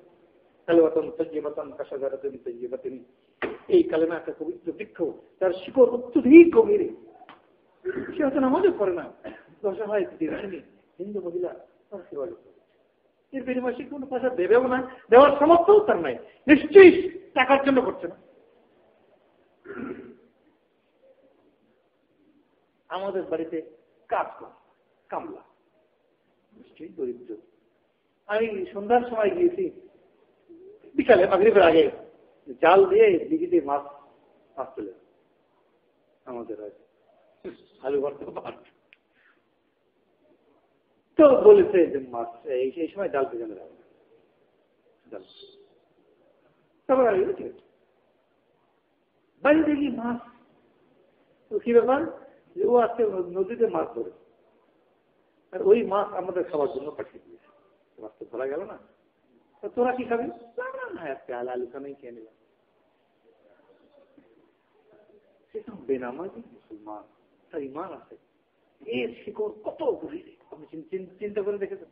কোন হিন্দু মহিলা তাকে সাহায্য করছে না, মুসলমানরা যে তার সেবা করছে। তারা সন্তান মুসলমানরা আছে না, এরকম 2 পরিবার বলছে আমরা ছেলে আমরা মেয়েকে নিয়ে নেই, আমরা প্রতিবার। তো যখন এই প্রস্তাব দেয় মা, তো মা ওই 2 সন্তানকে 2 হাতে ধরে টাকায় থাকে। আমার পরিবার থেকে বললো যে এই দৃশ্য যে কত করুণ, যে কেউ এই দৃশ্য দেখে চোখের পানি রাখতে পারবে। মায়ের কাছে এই প্রস্তাব যে আমরা সন্তানকে নিয়ে নেব, আমরা প্রতিপালন করবো। মা 2 হাতে, সে দরিদ্র হিন্দু মহিলা তার 2 সন্তানকে কিছু বলে না। এটাকে বলে মাটা। চীন দেশের একটা দুঃখতা আছে না, যে এক মেয়েটা এক ছেলেকে বলেছে যে তুমি যদি আমার ভালোবাসা প্রমাণ করতে চাও, আমি তোমাকে গ্রহণ করবো, মায়ের কলিজায় এনে দিতে হবে। আগে যে বলেছে ঠিক আছে বাবা, তুমি যদি শান্তি পাও আমাকে নিয়ে যাও আমার কলিজায়। আগে জবাই করে বুক চিরে কলিজা বের করে প্রচুর কথার উপরে নিয়ে তার প্রেমিকার কাছে যাচ্ছে। তো যেটা হোসব খেয়ে ওই কলিজা কচুর পদ থেকে ছিটকে পড়ে গেছে রাস্তায়।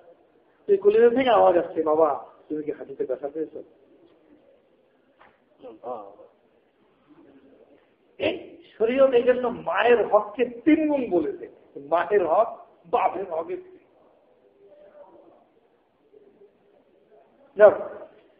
তো মা তো আর ওই মেয়েকে রাখতে পারে না। বড় হচ্ছে আস্তে আস্তে, এই বড় মেয়ে, এই আদুরের মেয়ে কিছু, এই বাপ কি তাকে কি মেরে ফেলবে? বলি ইয়া রাসূলুল্লাহ, আমি ওই বাচ্চাকে, আমি যখন সফর থেকে ফিরলাম, মেয়ের সাথে আমার সম্পর্ক হলো, আমি তাকে নিয়ে যাচ্ছি মেরে ফেলার জন্য, তের বাড়িতে নিয়ে যাবো এই মনে করে তাকে নিয়ে গেলাম। আমি যে একটা জায়গায় গর্ত করছি, গর্ত যখন কোমর পর্যন্ত হয়ে গেল যে তাকে মেরে ফেলা যাবে, আমি যখন গর্ত করছি, সে আমার গাড়ি থেকে ছেড়ে দিচ্ছে, জব্বা জানান এই গর্ত তুমি এখানে কেন করছো? ক্লান্ত হয়ে যাচ্ছে, এরকম কথাবার্তা করে বলে না। ছোট্ট মেয়েরা তো একদণ্ড কথা না বলে থাকতে পারে। তারপর যখন তাকে মেরে ফেলার মতো গর্ত হলো, ইয়া রাসূলুল্লাহ আমি তাকে ওই গর্তের মধ্যে ফেলে দিয়ে উপর থেকে মাটি ঢালছি।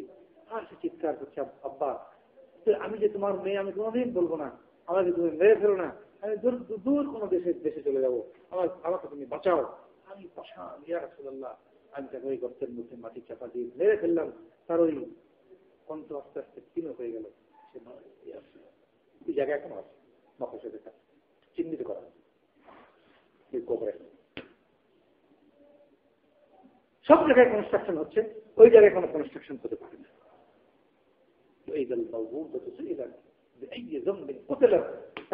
ময়দানে এই জীবন্ত প্রথিত কন্যা আল্লাহর কাছে ফরিয়াদ করবে, হে আল্লাহ কোন অপরাধে আমাদেরকে কতল করা হয়েছে। অবস্থা কত ভয়াবহ, আপনি চিন্তা করে দেখেন। যদি আল্লাহ বলতেন কেন এদেরকে কতল করা হলো, তাহলে এত ভয়াবহ হতো না। ওই জীবন্ত প্রথিত কন্যা আল্লাহর কাছে ফরিয়াদ করবে যে এই যে জম্বিন পুতলা কি পাপ আমরা করেছিলাম, হে আল্লাহ আমাদেরকে কতল করা। এই সামাজিক পরিস্থিতিতে রাসূল সাল্লাল্লাহু আলাইহি ওয়াসাল্লাম সেখানে আসেন এবং এই কালেমার কথা তিনি উচ্চারণ করেন, যে কালেমা ১৫০০ বছর পরে ৬০০০ মাইল দূরে এক বেনামাজি বেপর্দাশীল মহিলার অন্তরে আসে জন্য সে তার প্রতিবেশিনী হিন্দু মহিলার খেদমত দিয়ে করছে। এই কালেমার কারণেই তো কোন হিন্দু ভাষা, এই কালেমা কত বড় দৌলত আমরা চিন্তা করে দেখি। আল্লাহ তাআলা তার নবীকে এই সমাজে পাঠান, এই মানুষদের কাছে পাঠান কেবলমাত্র এই কালেমার দাওয়াত, অন্য কিছু না। ইয়া আইয়ুহান নাস কুলু লা ইলাহা ইল্লাল্লাহ, ইয়া আইয়ুহান নাস কুলু লা ইলাহা ইল্লাল্লাহ। আল্লাহ নবী এই একটাই কথা বলেছেন 13 বছর, 23 বছর, আর এই এক কথার দ্বারা সমস্ত অন্ধকার দুনিয়া থেকে বিদ্যুৎ হয়ে গেছে, কিয়ামত পর্যন্ত ঘটে থাকবে। ঠিক কিনা? আর এই মুসলমান বলে এই কালেমার মেহনত, এর দলিল কি, এর কি শক্তি, এর দ্বারা কি হবে? আলে হবে কি তুমি করার কে, যিনি করার তিনি করবেন। এই কালেমার কত শক্তি! এই মানুষরা, এই সাহাবীরা এমন দিনদার হয়েছে। দাঁড়িয়ে কলবি রাদিয়াল্লাহু তাআলা বলেন, ইয়া রাসূলুল্লাহ ৬০ জন ঔরসজাত সন্তানকে সে হত্যা করেছে, আমার কি মাগফিরাত হবে? নিশ্চয়ই তোমার মাগফিরাত হবে, তিনি কালেমা পড়ো। রাসূল সাল্লাল্লাহু আলাইহি ওয়াসাল্লাম থেমে গেছেন, তাকে কি বলছেন? ৬০ জন ঔরসজাত সন্তান। আল্লাহ হে নবী তাকে ইসলাম কবুল করতে বলো, আমি তাকে মাফ করে দেব। তার আগের সমস্ত পাপকে মোচন করে ফেলে তিনি ইসলাম কবুল করেছেন। আর তার ইসলাম আল্লাহর কাছে এত কবুল হয়েছে যে জিবরাইল আলাইহিস সালাম এই সাহাবীর রূপ ধরে ওহী নিয়ে আসতেন। সুবহানাল্লাহ। আল্লাহর নবী এই পাপী, এই পুণ্যবান হলেন কোন মেহনতে? এই কালেমা, এই দাওয়াতের মেহনত, আল্লাহর কসম যে মেহনতকে সমস্ত দুনিয়াতে আজ মুসলমানরা চলছে। এই 2 মাস চাকরি চালে রান্না করে দেখাচ্ছে, ওই মেহনত, এর মধ্যে সন্দেহের কোনো অবকাশ যে মেহনতে এই ছোট ছোট বাচ্চারা শীতের মধ্যে এখানে এসে আছে।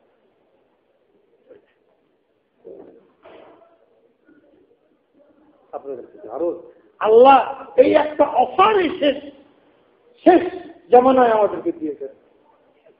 Last offer, this is the last day, the last day.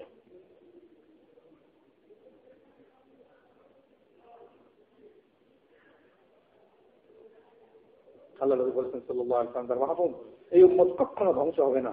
প্রথমে এক নবী, শেষে এক নবী, মাঝখানে এক ইমাম। শেষে নবী একজন ঈসা আলাইহিস সালাম। এই উম্মতকে সবচেয়ে বড় ফিতনা থেকে হেফাজতের জন্য আল্লাহ ঈসা আলাইহিস সালামকে পাঠাতেন। এই খেদমত কোন উম্মতের দ্বারা হবে না। এই কঠিন ফিতনার মোকাবেলায় আল্লাহ নবী পাঠাবেন। ঈসা আলাইহিস সালাম আসবেন দাজ্জালকে কতল করার জন্য। মাঝখানে এক ইমাম আছেন, ইমাম মাহদী। মোতাওয়াতির সহিহ হাদিস সমূহে তার ঘটনা বিস্তারিত উল্লেখ আছে।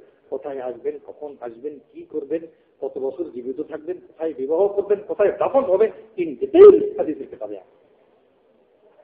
দামেস্কের মসজিদের পূর্ব দিকের সাদা মিনারে আসরের নামাজের রক্তে ঈসা আলাইহিস সালাম দুই ফেরেশতার কাঁধে ভর দিয়ে দুইটা চাদর পরিহিত অবস্থায় আসমান থেকে সরাসরি এসে নামবেন। উনি যখন মাথা নিচু করবেন তার পবিত্র মাথা থেকে পানি টপকে পড়বে, মনে হয় যেন কেবল গোসল করে এসেছেন।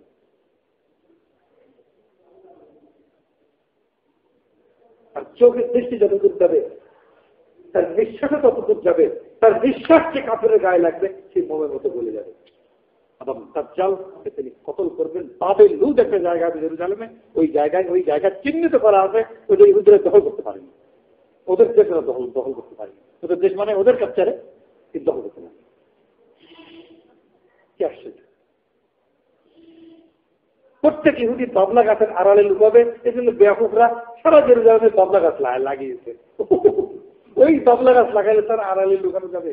একটা পাথরের পিছনেও যদি কোনো কাফের থাকে, ওই পাথর বলবে আমার পিছনে একটা কাফের লুকিয়েছে, কতল করে ধ্বংস হবে না। এই উম্মতকে নাজার দেওয়ার জন্য আল্লাহ তাআলা এই দ্বীনকে পরিপূর্ণভাবে কায়েম করার জন্য আল্লাহ তাআলা দুনিয়াতে একটা মেহনত চালিয়েছেন। আমাকে অফার দিয়েছেন, তুমি যদি জয়েন করো তোমাকে আমি নাজাত দেব।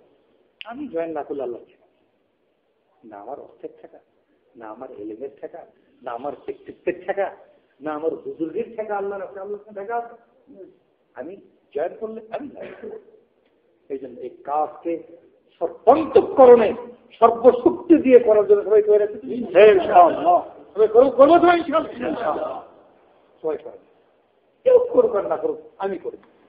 আমার এখানে কেউ নাই বলে তুমি নাই কি? তোমার সাথে 1.25 লক্ষ বা 2,24,000 লোকের গুয়ারি ভয় তোমার সাথে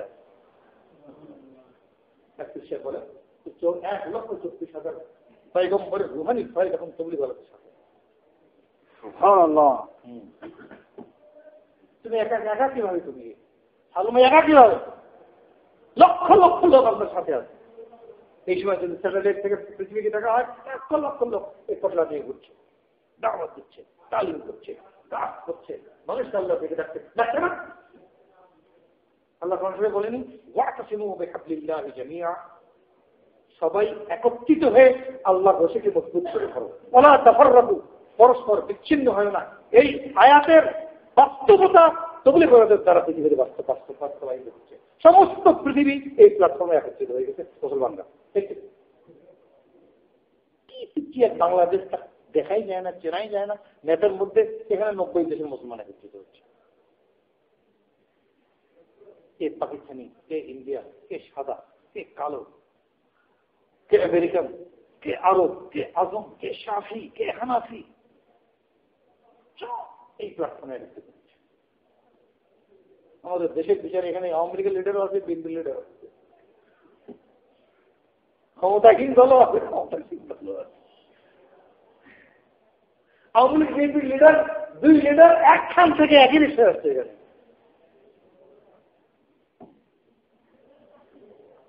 আল্লাহর এই আয়াতের বাস্তব প্রতিফলন এখানে দেখা যাচ্ছে না।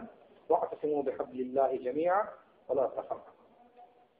এই অফারকে আমরা গ্রহণ করলাম তো ভাই, ইনশাআল্লাহ করবো তো ভাই, ইনশাআল্লাহ। হ্যাঁ, চিল্লা দেবো তো ইনশাআল্লাহ।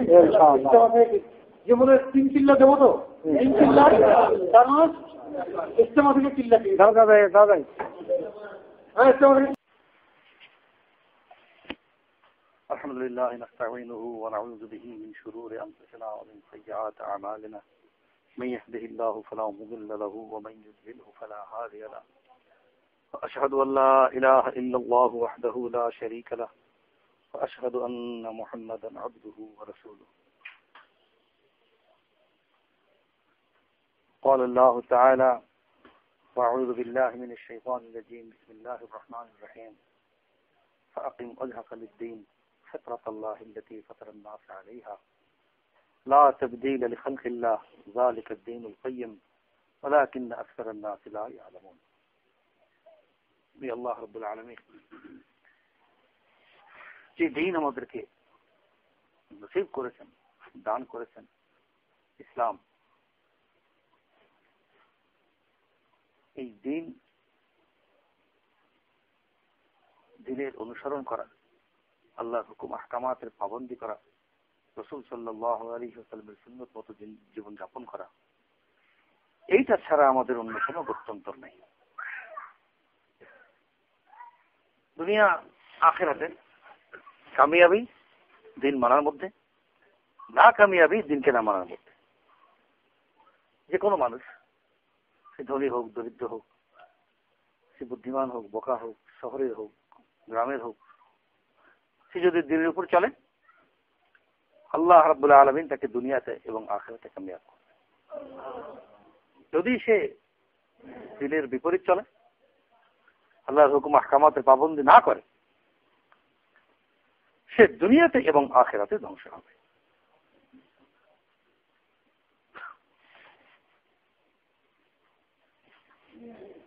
আল্লাহ রাব্বুল আলামিন ফরমান, ওয়ালিমান খাফা মাকামা রাব্বিহি জান্নাতান। আল্লাহর সামনে দাঁড়াতে হবে এই ভয় যে অন্তরে রাখবে, আল্লাহ রাব্বুল আলামিন তাকে 2 জান্নাত দান করবে। 2 জান্নাত কি? মোল্লা আলী কারি রহমতুল্লাহ আলাইহি তার তাফসীরের মধ্যে ফরমান যে 2 জান্নাত হলো, এক জান্নাত আখিরাতে তো আছেই, আর এক জান্নাত দুনিয়াতে। দুনিয়ার জীবনেই তার জান্নাতের একটা বাগান হবে, আর আখিরাতের জান্নাতেও তো সে যাবেই। মান আমিলা সালিহান মিন যাকারিন আও উনসা ওয়া হুয়া মুমিনুন ফালানুহয়িন্নাহু হায়াতান তাইয়্যিবা ওয়া লানাজজিয়ান্নাহুম আজরাহুম বিআহসানি মা কানু ইয়ামালুন। যে নেক আমল করবে, মান আমিলা সালিহান মিন যাকারিন আও উনসা, সে নারী হোক পুরুষ হোক, ওয়া হুয়া মুমিন, সে যদি মুমিন হয়, মুমিন অবস্থায় নেক আমল করে, ফালানুহয়িন্নাহুম হায়াতান তাইয়্যিবা। এখানে লাম এবং নুন তাকিদ, অবশ্যই অবশ্যই আল্লাহ তাআলা অঙ্গীকার করছেন আমি তাকে ভালো জীবন দান করব, হায়াতান তাইয়্যিবা, উত্তম জীবন দান করব। ভালো জীবনের যে সংজ্ঞাই আমরা কল্পনা করি না কেন, আল্লাহর চেয়ে উত্তম সংজ্ঞা তো আর কেউ দিতে পারবেন না। আল্লাহ যেটাকে ভালো বলেছেন সর্ব অর্থে সেটা ভালো। আল্লাহ নিজে ওয়াদা করেছেন, মালিক যিনি, নেক আমলের বিনিময়ে আমি তোমাকে ভালো জীবন দেব। এই ভালো জীবন দুনিয়ার দিকে ইঙ্গিত। ওয়ালানাজিয়ান্নাহুম আজরাহুম বিআহসানি মা কানু ইয়ামালুন। এবং এই যে সে ভালো জীবন যাপন করলো, দুনিয়াতে পবিত্র জীবন যাপন করলো নেক আমলের বিনিময়ে, আখিরাতে আমি তাকে মহা পুরস্কারে পুরস্কৃত করব। দুনিয়ার ভালো জীবন এবং আখিরাতের পুরস্কার অর্থাৎ জান্নাতের ওয়াদা আল্লাহ রাব্বুল আলামিন নেক আমলের মধ্যে রেখেছেন। এর বিপরীত যে করবে, নেক আমল যে করবে না, ঈমানের সাথে যে নেক আমল করবে না, আল্লাহ রাব্বুল আলামিন ফরমান আমি তার দুনিয়ার জীবনকে আগে সংকীর্ণ করে দেব। কারণ যত সংক্ষিপ্ত হোক আর যত ছোট হোক, দুনিয়ার জীবনটা তো আগে, আখিরাতটা পরে। এই জন্য আল্লাহ দুনিয়ার কথা আগে বলেছেন। ওমান আ'রাদা আন যিকরি, যে ব্যক্তি আমার জিকির থেকে বিমুখ থাকবে। এখানে জিকির বলতে কোরআন। এই জন্য বলে যে কোরআন পড়ে ভুলে গেছে, আগে ছোটবেলায় পিতামাতা শিখিয়েছিল, এখন পড়ে না। রাসূল সাল্লাল্লাহু আলাইহি ওয়াসাল্লামের এক হাদিসের মাহফুম যে হাসরের ময়দানে এর চেয়ে বড় পাপ আর আমি অন্য কোনোটা দেখিনি। একসময় পড়তো, এখন পড়ে না। তো কোরআন পড়ার সুযোগ তার আছে, এসে শেখে না। খায়রুকুম মান তাআল্লামা আল কুরআনা ওয়া আল্লামা, যে কোরআন শেখে শিখায়, সে সবচেয়ে উত্তম। দেখেন জিকির বলতে কোরআন অর্থাৎ দিন। ওমান আ'রাদা আন যিকরি, আমার জিকির থেকে, আমার স্মরণ থেকে, আমার দিন থেকে, আমার কোরআন থেকে যে ব্যক্তি মুখ ফিরিয়ে নেবে, বিমুখ থাকবে, ফাইন্না লাহু মাঈশাতান দানকা, ওর জীবনকে আমি সংকীর্ণ করে দেব। সর্ব অর্থে তার জীবন সংকীর্ণ হবে।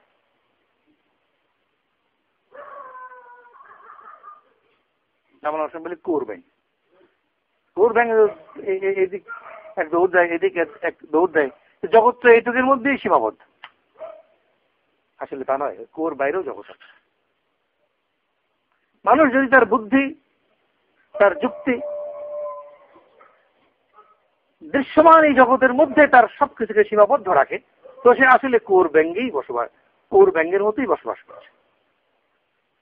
আমি যা দেখছি, যা চিন্তা করছি, যা কল্পনা করছি, এইটুকের মধ্যে আমার জীবন সীমাবদ্ধ।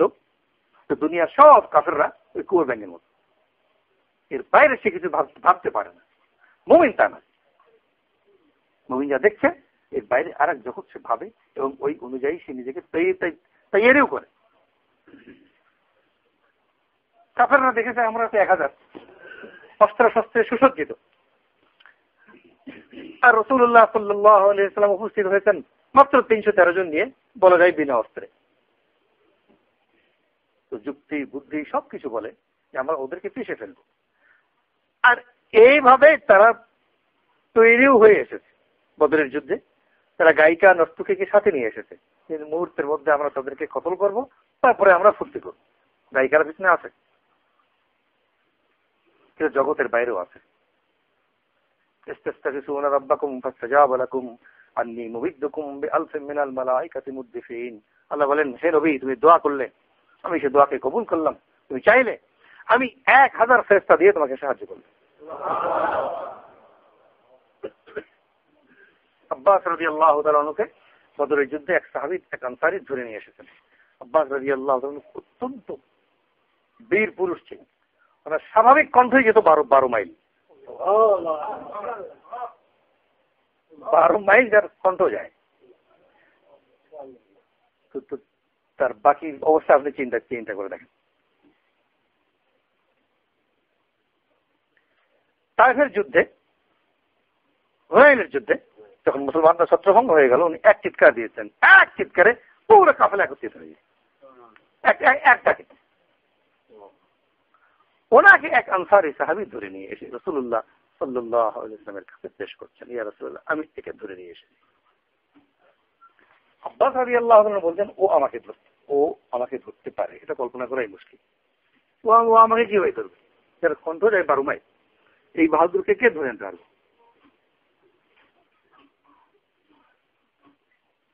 অন্য এক ব্যক্তি, আমি তাকে চিনি না, সে আমাকে ধরে বেঁধে এর হাতে তুলে দিয়েছে। আনসারী তো ফেরেশতা দেখেননি। বদরের যুদ্ধে বিপরীত অবস্থা হয়, কাফেররা সব ফেরেশতা দেখেছে, মুসলমানরা দেখেনি।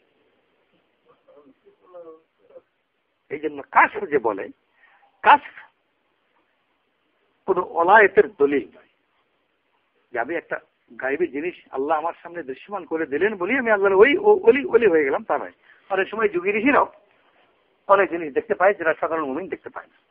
তো বদরের যুদ্ধে সব কাফেররা ছিল কাশফওয়ালা, ফেরেশতা দেখে, মুসলমানরা দেখতে পারেন। এই কথা ভণ্ডপীঠের জন্য বড় মারাত্মক। তারা কাশফ কারামতের দাবি করে। তো ওই সাহাবী তো উনি দেখেননি, উনি দাবি করছেন ইয়া রাসূলুল্লাহ, তা নয়, আমি তাকে ধরে এনেছি। রাসূল সাল্লাল্লাহু আলাইহি ওয়াসাল্লাম তার পবিত্র হাত তার মুখে দিলেন। চুপ, আইয়াতাকাল্লাহু বিল মালাকিল কারীম, আল্লাহ রাব্বুল আলামিন তোমাকে এক সম্মানিত ফেরেশতা দিয়ে সাহায্য করেছেন। তুমি চুপ হয়ে গেলে। আমাদের যে জগৎ, চিন্তা, যুক্তি, বুদ্ধি, এর বাইরেও আর এক জগৎ আছে, যে জগতের সংবাদ নিয়ে নবীরা দুনিয়াতে এসেছে। ওইটাই মূল জগৎ, মূল সত্য। এই দৃশ্যমান জগৎ, এর চেয়ে মিথ্যা পৃথিবীতে অন্য আর কিছু নেই। লা ইলাহা ইল্লাল্লাহ। ওই গায়বের উপর ঈমান আনা, ওই ঈমানের ভিত্তিতে নিজের জীবনকে গড়া, নেক আমাল করা, এই দাওয়াত নিয়ে সব নবী রাসূল দুনিয়াতে এসেছে। ওমান আ'রাদা আন যিকরি, আল্লাহর এই দিন থেকে যে বিমুখ থাকবে, আল্লাহ তাআলা বলেন তার জীবন আমি সংকীর্ণ করে দেব। সর্ব অর্থে তার জীবন সংকীর্ণ। আসবাবের উপর যার ইয়াকিন, তার জীবন সংকীর্ণ। তার জীবনের বেতনের টাকার উপরে, তার জমি থেকে উৎপাদিত শস্যের উপরে, তার ব্যবসার লাভের উপরে, এর বাইরে সে চিন্তা করতে পারে না। আল্লাহ বলে তা নয়, আমি তোমাকে রিজিক দেই, তবে রিজিককে এর মধ্যে কল্পনা করবে না। এটা তুচ্ছ উদাহরণ রিজিকের ব্যাপারে।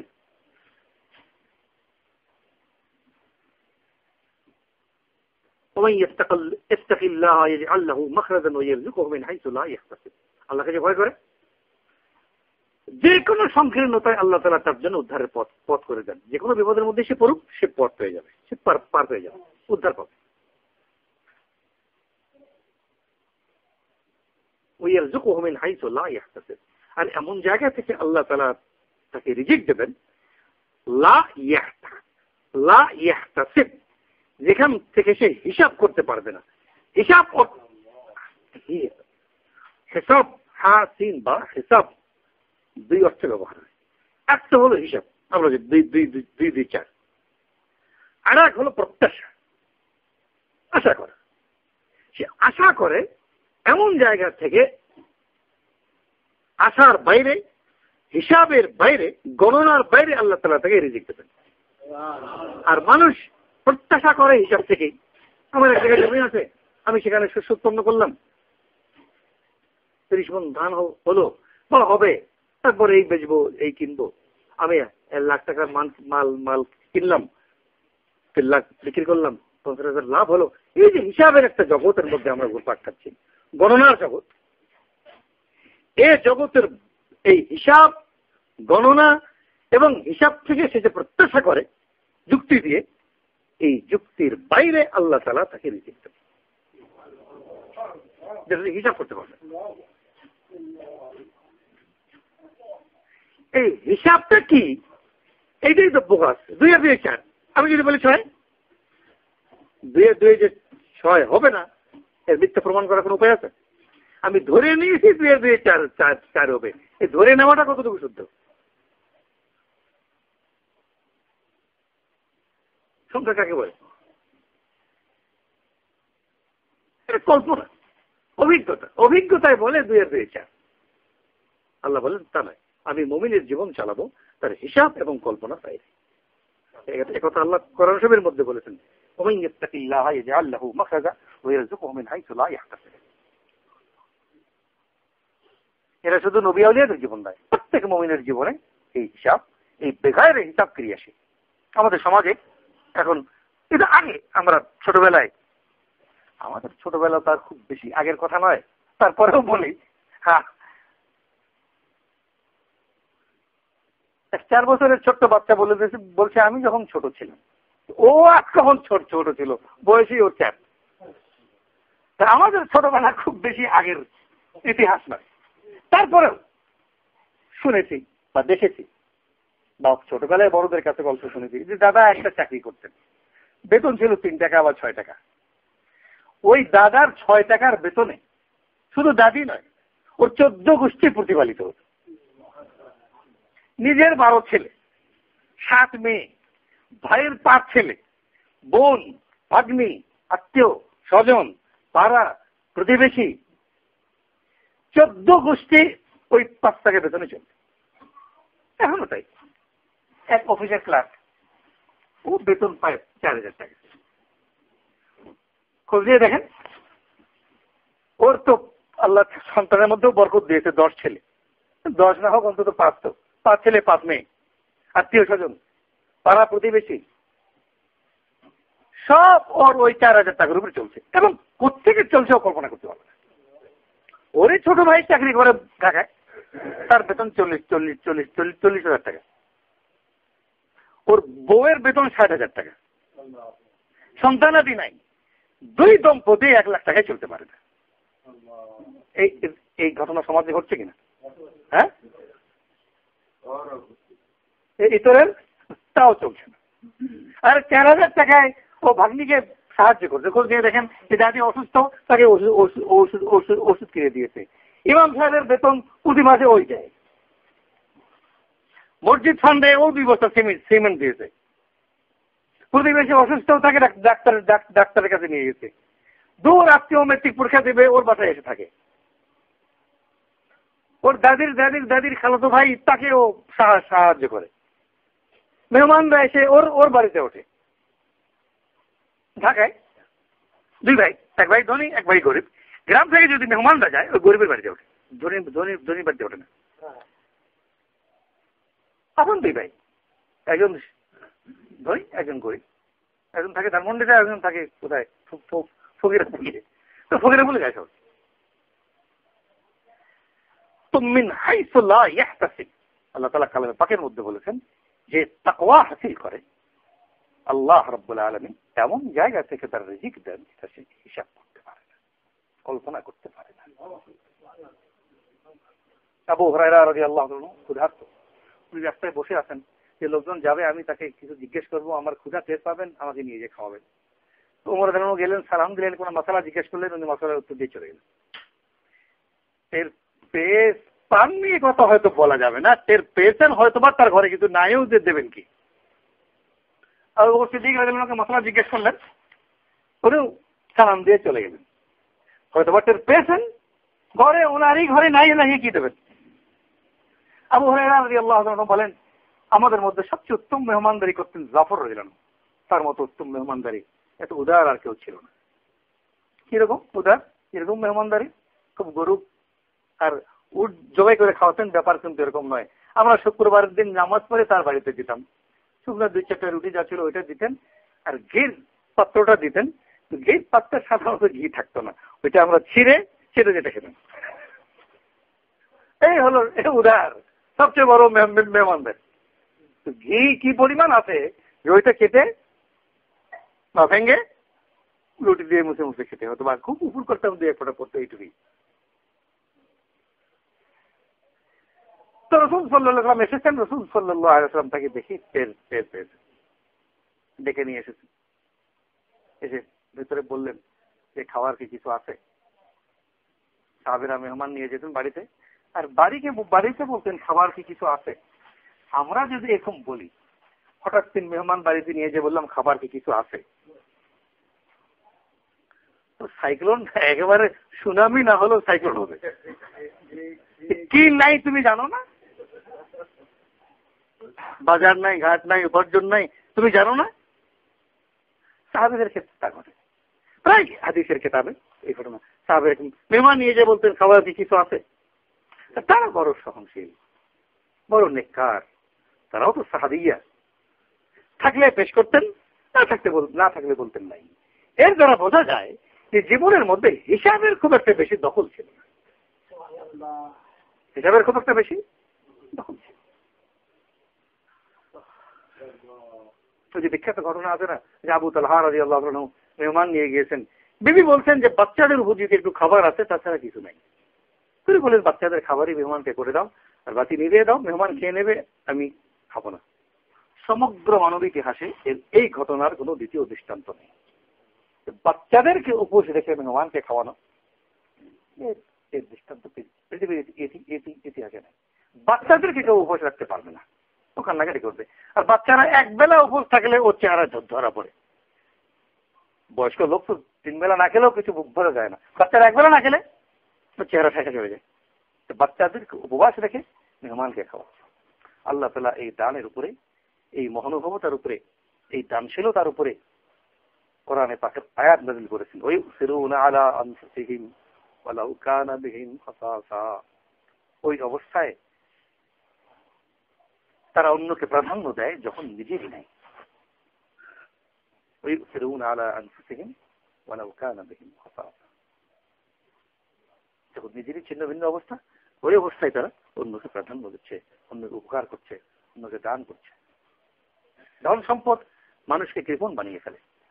এক আরব সাথী আছেন আমাদের, উনি প্রায় আফসোস করতেন যে এই ধনী হয়ে আমরা কৃপণ হয়ে গেছি। আগে যখন দরিদ্র ছিলাম তখন উদার ছিলাম। আল্লাহ বলেছেন কোরআন শরীফের মধ্যে, আমি যদি দুনিয়াতে মানুষকে রিজিকের প্রশস্ততা দেই তো সে আমার সাথে বিদ্রোহ শুরু করবে।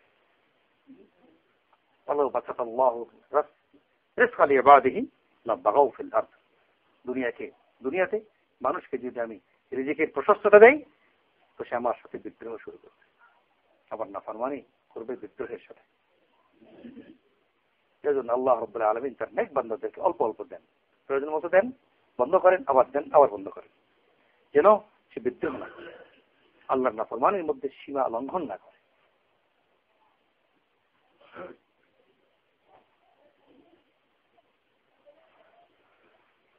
তো আবু হুরায়রা রাদিয়াল্লাহু তাআলা আনহু কে রাসূল সাল্লাল্লাহু আলাইহি ওয়াসাল্লাম ঘরের মধ্যে বললেন যে কিছু আছে, তারা এক বাটি দুধ পেশ করলেন।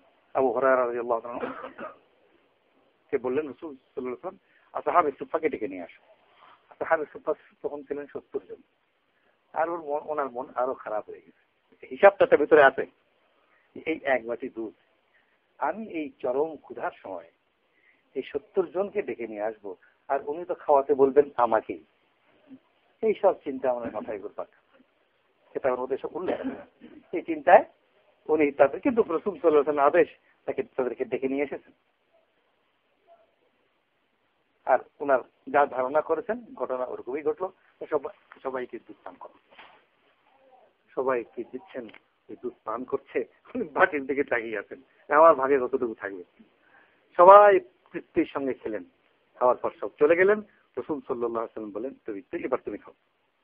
খেলেন, আরো খাও, আরো খেলেন, আরো খাও, আরো খেলেন। শেষ পর্যন্ত আমি বলতে বাধ্য হলাম, ইয়া রাসূলুল্লাহ, আমি আর পারব না। রাসূল সাল্লাল্লাহু আলাইহি ওয়াসাল্লামের পবিত্র সুন্নাত থেকে জানা যায় বেশি খাওয়ার উনি পক্ষে ছিলেন না, কম খাওয়াটাই সুন্নাত। এই দিন খুব বেশি খাওয়ালেন, হিসাব বোঝানোর জন্য যে মুমিনের জিন্দেগি এই হিসাবের উপর চলবে না। এটা শুধু নবীর জন্য প্রযোজ্য নয়, আমাদের জন্য প্রযোজ্য। এই যে বললাম 2 ভাই, একজন পায় 40,000, একজন পায় 4,000। দেখেন আত্মীয় স্বজনের হক, এই 4,000 ওয়ালা বেশি আদায় করে, ওর বাড়িতে মেহমান বেশি আসে। যে ব্যক্তি জিকির থেকে, আল্লাহর দ্বীন থেকে বিমুখ থাকবে, আমি ওর জীবনকে বিড়ম্বনায় ভরে সংকীর্ণ করে দেব। আর হাসরের ময়দানে অন্ধ হয়ে উঠবে। قال رب لما حشرتني أعمى وقد كنت بصيرا قال كذلك أتتك آياتنا فنسيتها وكذلك اليوم تنسى। সে বলবে, আল্লাহ আমার তো দুনিয়াতে 2 চোখ ছিল, আজ আমি এখানে অন্ধ, কিছু দেখতে পাচ্ছি না। আল্লাহ বলবেন, দেখো তুই আমার দুনিয়াতে তোমার তো 2 চোখ ছিল, কিন্তু আমার নসিহত, আমার দ্বীন তোমার কাছে পৌঁছেছিল, তুমি আমার দ্বীন থেকে, আমার কোরআন থেকে বিমুখ ছিলে, আজ আমি তোমার দিক থেকে মুখ ফিরাই নিলাম, আমি আজ তোমাকে ভুলে গেলাম। আল্লাহ যদি সেদিন ভুলে যান, আর কি গতি হবে, কি উপায় হবে? দ্বীন মানুষকে দুনিয়াতেও প্রশস্ততা দেয়, আখিরাতে তো প্রশস্ততা দ্বীনের জন্যই পাবে। ইস্তাজিবু লিল্লাহি ওয়া লিরাসূলিহি ইযা দাআকুম লিমা ইউহয়িকুম। তুমি আল্লাহ এবং তার রাসূলের ডাকে সাড়া দাও যখন তারা ডাকেন। ইস্তাজিবু লিল্লাহি ওয়া লিরাসূলিহি, আল্লাহ আর তার রাসূলের ডাকের জবাব দাও। ইযা দাআকুম, যখন তারা ডাকেন, লিমা ইউহয়িকুম, যেন আল্লাহ তোমাকে জীবন দিতে পারেন, আল্লাহ তোমাকে সত্যিকারের জীবন দিতে পারেন। এই জন্য তুমি আল্লাহ তার রাসূলের হুকুম এবং সুন্নতের পাবন্দি করো। এই সুন্নতের বাইরে যায় তার জীবন কোনো জীবনই না। আনাস রাদিয়াল্লাহু আনহু ছোট্টবেলায় রাসূলুল্লাহ সাল্লাল্লাহু আলাইহি ওয়াসাল্লামের কাছে তার মা তাকে পেশ করেছেন, ইয়া রাসূলুল্লাহ, এই ছেলে আপনার। ছেলের উপর মায়ের যে দাবি থাকে, আশা থাকে, সব কুরবান করে ছেলেকে পেশ করলেন, ছেলে আপনার।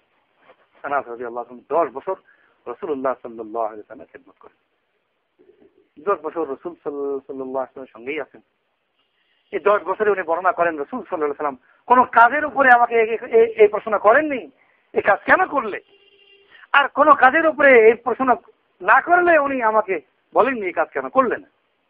এটা রাসূল সাল্লাল্লাহু আলাইহি ওয়াসাল্লামের পবিত্র আখলাক। ওনারা খাদেম, ওনারা খেদমত করছেন। ছোট্ট ছেলে কত ব্যতিক্রমী না হয়েছে, আমাকে উনি কোনো কাজে পাঠিয়েছেন না। আমি যে বাচ্চাদের সঙ্গে খেলাধুলা করছি, সময় 3 মিনিট এসব ঘটনা আছে, সাহাবীরা আমাকে এসে ধমকাচ্ছেন যে তোমাকে আল্লাহ নবী একটা কাজে পাঠিয়েছেন, তুমি এখানে এসে খেলছো।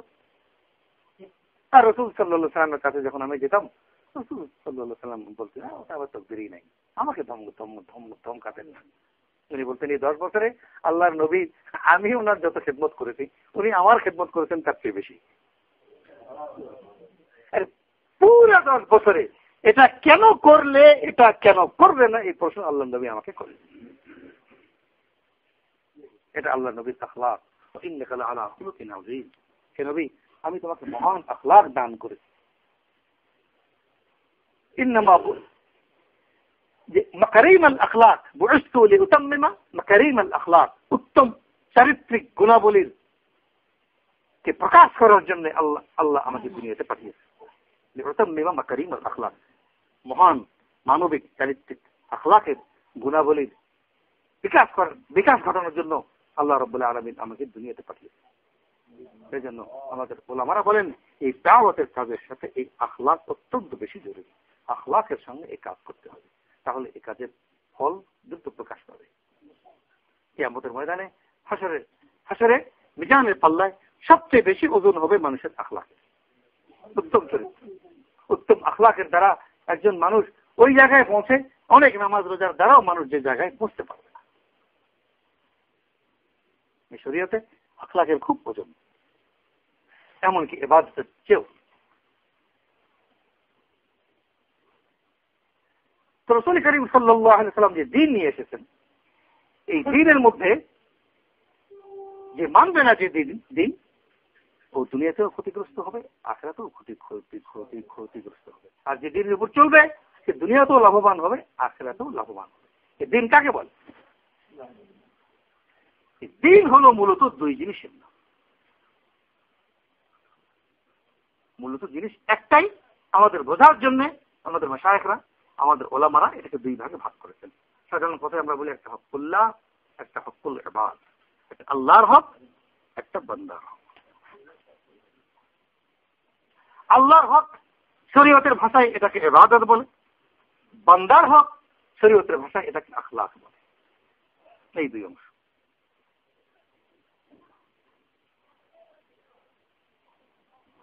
কালামে পাকের মধ্যে আল্লাহ যে মানুষকে দুনিয়াতে পাঠিয়েছেন, ও উদ্দেশ্যের মধ্যে এই দুইটা কথাই আছে। ওমা খালাকতুল জিন্না ওয়াল ইনসা ইল্লা লিয়াবুদুন। আমি যে ইনসানকে আমার ইবাদত ছাড়া অন্য কোনো উদ্দেশ্যে প্রেরণ করিনি। ইবাদতের জন্যই, ইবাদত ছাড়া অন্য কোনো উদ্দেশ্যে প্রেরণ করিনি। আর এক আয়াত কি? ইন্নী জাইলুন ফিল আরদি খলিফা। আমি দুনিয়াতে আমার খলিফা পাঠাতে চাই, আমার প্রতিনিধি পাঠাতে চাই। আল্লাহর খেলাফত এবং আল্লাহর ইবাদত, এই দুই উদ্দেশ্যে আল্লাহ তাআলা আমাদেরকে দুনিয়াতে পাঠিয়েছেন। আল্লাহর ইবাদত কায়েম করা এবং আল্লাহর খেলাফত কায়েম। আল্লাহর খলিফা কি? আল্লাহর খেলাফত হলো বান্দার হককে আদায় করা, এটাকে বলে খেলাফত। ইলিয়াস রহমাতুল্লাহ বলতেন, এই দুনিয়া দারুল হুকুক, হক আদায়ের ঘর। সবচেয়ে বড় কি? আল্লাহর হক। মুআয ইবনে জাবাল রাদিয়াল্লাহু আনহু রাসূলুল্লাহ সাল্লাল্লাহু আলাইহি ওয়াসাল্লামের সঙ্গে এক সওয়ারির পিছনে, এক সওয়ারিতে যাচ্ছেন। ছোট্ট সওয়ারি, মুআয রাদিয়াল্লাহু পিছনে, রাসূল সাল্লাল্লাহু আলাইহি ওয়াসাল্লাম সামনে। হে মুআয, তুমি কি জানো? হে মুআয, লব্বাইক ইয়া রাসূলুল্লাহ ওয়া সাআদাইক। আমি উপস্থিত আছি, হাজির আছি। আবার ডাকলেন, হে মুআয। এত কথা কাজী বারবার ডাকার দরকার নেই, গুরুত্বপূর্ণ কথা বলার জন্য। লব্বাইক ইয়া রাসূলুল্লাহ ওয়া সাআদাইক, তিনবার ডাকলেন। হে মুআয, তুমি কি জানো বান্দার উপরে আল্লাহ কি হক? আল্লাহ এবং তার রাসূল ভালো জানেন। বলে বান্দার উপর আল্লাহর হক হলো সে আল্লাহর সাথে কাউকে শরীক করবে না, তার ইবাদত করবে। অর্থাৎ লা শরীক, আল্লাহর ইবাদত করবে, এটা আল্লাহর হক বান্দার উপর। আর তুমি কি জানো হে মুআয, আল্লাহর উপর বান্দার হক কি? যদি সে তার ইবাদত করে এবং তার সাথে কাউকে শরীক না করে, শিরক মুক্ত ঈমান নিয়ে যদি আল্লাহর ইবাদত করে, তাহলে বান্দার কি হক? আল্লাহ এবং তার রাসূল ভালো জানেন। তো রাসূলুল্লাহ সাল্লাল্লাহু আলাইহি ওয়াসাল্লাম ফরমান, হে মুআয, তার হক হলো আল্লাহ তাকে কোনো আযাব দেবেন না। আযাব ব্যাপক শব্দ, দুনিয়াতে আখিরাতে কোন ধরনের কোন আযাব সে পাবে না। সমস্ত আযাব থেকে আল্লাহ তাআলা থেকে হেফাজত। এটা বান্দার হক, যদি সে লা শরীক আল্লাহর ইবাদত করে। তো আল্লাহর ইবাদত এইটা হলো মানুষের সর্বপ্রথম দায়িত্ব। রাসূল সাল্লাল্লাহু আলাইহি ওয়াসাল্লাম দুনিয়া থেকে বিদায় হয়ে যাচ্ছেন, তার পবিত্র জবান থেকে শেষ যে নসিহত সাহাবায়ে কেরাম শুনেছেন, আমাদের কাছ পর্যন্ত পৌঁছেছে, সেই নসিহত কি? আসসালা আসসালা ওমা মালাকাত আইমানুকুম। আসসালা আসসালা আসসালা ওমা মালাকাত আইমানুকুম। নামাজ নামাজ নামাজ, নামাজের ব্যাপারে সতর্ক থেকো এবং তোমাদের অধীনস্থদের ব্যাপারে সতর্ক থেকো। অধীনস্থ আছেন আমাদের, আমাদের সন্তান, আমাদের গোলাম। এখন তো গোলামবাদী নেই, আমাদের যারা, আমি বড়, আমার ছোটরা, আমার অধীনস্থরা, সব অর্থে যারা অধীনস্থ, নামাজ এবং অধীনস্থদের ব্যাপারে সতর্ক থেকো। ওলামারা বলেন যে নামাজ বলতে রাসূল সাল্লাল্লাহু আলাইহি ওয়াসাল্লাম সমস্ত হকুল্লাহকে বুঝিয়েছেন ব্যাপক অর্থে। আল্লাহর সমস্ত হককে তুমি আদায় করবে, নামাজ, রোজা, হজ, যাকাত, ইবাদত, জিহাদ, মারিফাত, ঈমান, যা কিছুর মধ্যে শামিল, এর মধ্যে যেন কোনো ত্রুটি না হয়। এবং ওমা মালাকাত আইমানুকুম, তোমাদের অধীনস্থরা, অধীনস্থদের হক যদি আদায় করার তাকিদ করা হয়, যারা বড় তার হক আদায় করতে হবে না? অর্থাৎ সমস্ত মানুষের হক যেন তোমার দ্বারা আদায় হয়, এই দুইটাকে বলে ইসলাম। আল্লাহর হকের মধ্যে কোনো ত্রুটি করা যাবে না। আল্লাহর হক সবচেয়ে বড়, যে আল্লাহ আমাকে সৃষ্টি করেছেন, যে আল্লাহ আমাকে পয়দা করেছেন। গতকাল আমাদের এই নতুন সাথী একজন এসেছেন ঢাকা থেকে, উনি বলছিলেন রাত্রে যে আমাদের উপর আল্লাহ তাআলার কত মেহেরবানি, আমরা পৃথিবীতে ছিলামই না, আমাদের কোনো অস্তিত্বই ছিল না, আল্লাহ রাব্বুল আলামিন আমাদেরকে অস্তিত্বের মধ্যে এনে। এটা তার ফিলিংস। আমি বললাম তোমার এই ফিলিংস এর কথা কোরআন শরীফে উল্লেখ আছে, আল আতা আলাল ইনসানি হিনুম মিনাদ দাহরি লাম ইয়াকুন শাইয়্যান মাযকুরা ইন্না খালাকনাল ইনসানা মিন নুতফাতিন আমশাজিন নাবতালিহি ফাজআলনাহু সামিআন বাসীরা ইন্না হাদাইনাহুস সাবিলা ইম্মা শাকিরাও ওয়া ইম্মা কাফুরা ইন্না আ'তাদনা লিল কাফিরিনা সালাসিলা ওয়া আগলালাও ওয়া সাইরা ইন্নাল আবরার ইয়াশরাবুনা মিন কাসিন কানা মিজাজুহা কাফুরা। হে মানুষ, তুমি চিন্তা করো, তোমার উপর একটা সময় অতীত হয়ে গেছে যে তুমি উল্লেখ করার মতো কোনো বস্তু ছিলেন। আজ থেকে 1000 বছর আগে, আজ থেকে 1 কোটি বছর আগে সমগ্র আমাদের বাপই ছিল না, তো আমরা তো বহুত পরের কথা। কোথায় ছিলেন আদম আলাইহিস সালাম, কোথায় ছিলেন মা হাওয়া আলাইহিস সালাম? কিচ্ছু কোথাও ছিল। আমি কোথায় ছিলাম? এই যে একটা ঘড়ি, একটা বাল্ব, একটা পিলার, একটা সুইচ, একটা কয়েল, এরকমও কোনো বস্তু আমি ছিলাম? ওই আল্লাহ আমাদেরকে এই পর্যন্ত নিয়ে এসেছেন। সুন্দর এই দেহ, স্বাস্থ্য, সম্পদ আমার, আমি বলি আমার আমার আমার। তুই কোথায় ছিলে 1000 বছর আগে? এটা কে এনেছেন? আমার অস্তিত্বের কারণ কি? আল্লাহ। কাইফা তাকফুরুনা বিল্লাহি ওয়া কুনতুম আমওয়াতান ফাআহইয়াকুম সুম্মা ইউমীতুকুম সুম্মা ইউহয়ীকুম সুম্মা ইলাইহি তুরজাউন। তাই না? তুমি আল্লাহর সাথে কুফরি করো, আল্লাহর অকৃতজ্ঞতা করো, আল্লাহর নাফরমানি করো কিভাবে? কুনতুম আমওয়াতান ফাআহইয়াকুম, তুমি মৃত ছিলে, আমি তোমাকে জীবিত করেছি। তুমি তো মৃত ছিলে, মরা ছিলে, কোথায় ছিলে তুমি? আমি তোমাকে জীবন দিয়েছি। সুম্মা ইউমীতুকুম সুম্মা ইউহয়ীকুম, তুমি আবার মরবে, আবার আমি তোমাকে জীবিত করব। সুম্মা ইলাইহি তুরজাউন, আবার তোমাকে তার কাছে ফিরে যেতে হবে। আফাহাসিবতুম আন্নামা খালাকনাকুম আবাসা ওয়া আন্নাকুম ইলাইনা লা তুরজাউন, তুমি কি মনে করছো আমি বিনা উদ্দেশ্যেই তোমাকে পয়দা করেছি? অনর্থক।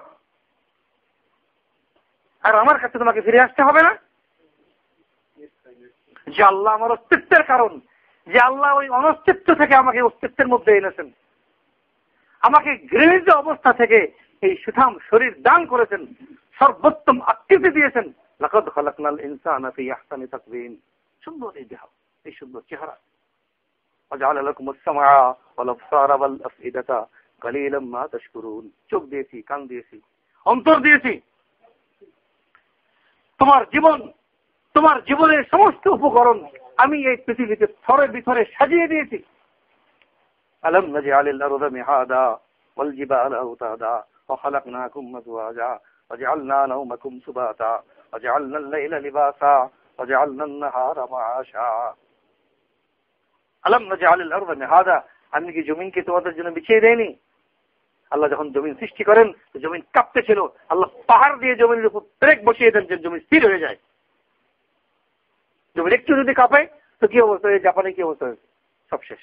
একটু কাঁপলে আমাদের সাথের বাড়িঘর সব বিচ্ছিন্ন হয়ে যাবে। আমি কি পাহাড়কে জমিনের উপর ব্রেক করে দেয়নি? আমি কি তোমাকে জোড়ায় জোড়ায় সৃষ্টি করিনি? আমি কি তোমার আরামের জন্য তোমাকে ঘুম দেইনি? আল্লাহ কি দিয়েছেন? আমি কোথায় ছিলাম, এখন কোন অবস্থায় আছি? মানুষ তার অস্তিত্বের দিকে নিরপেক্ষ ভাবে তাকাতে পারে না। আল্লাহ তার কালামে পাকের মধ্যে সব বর্ণনা করেছেন। মানুষ, তুমি চিন্তা করে দেখো, তুই কোথায় ছিলে, কোথায় এসেছে, আমি তোমাকে কি দিয়েছি।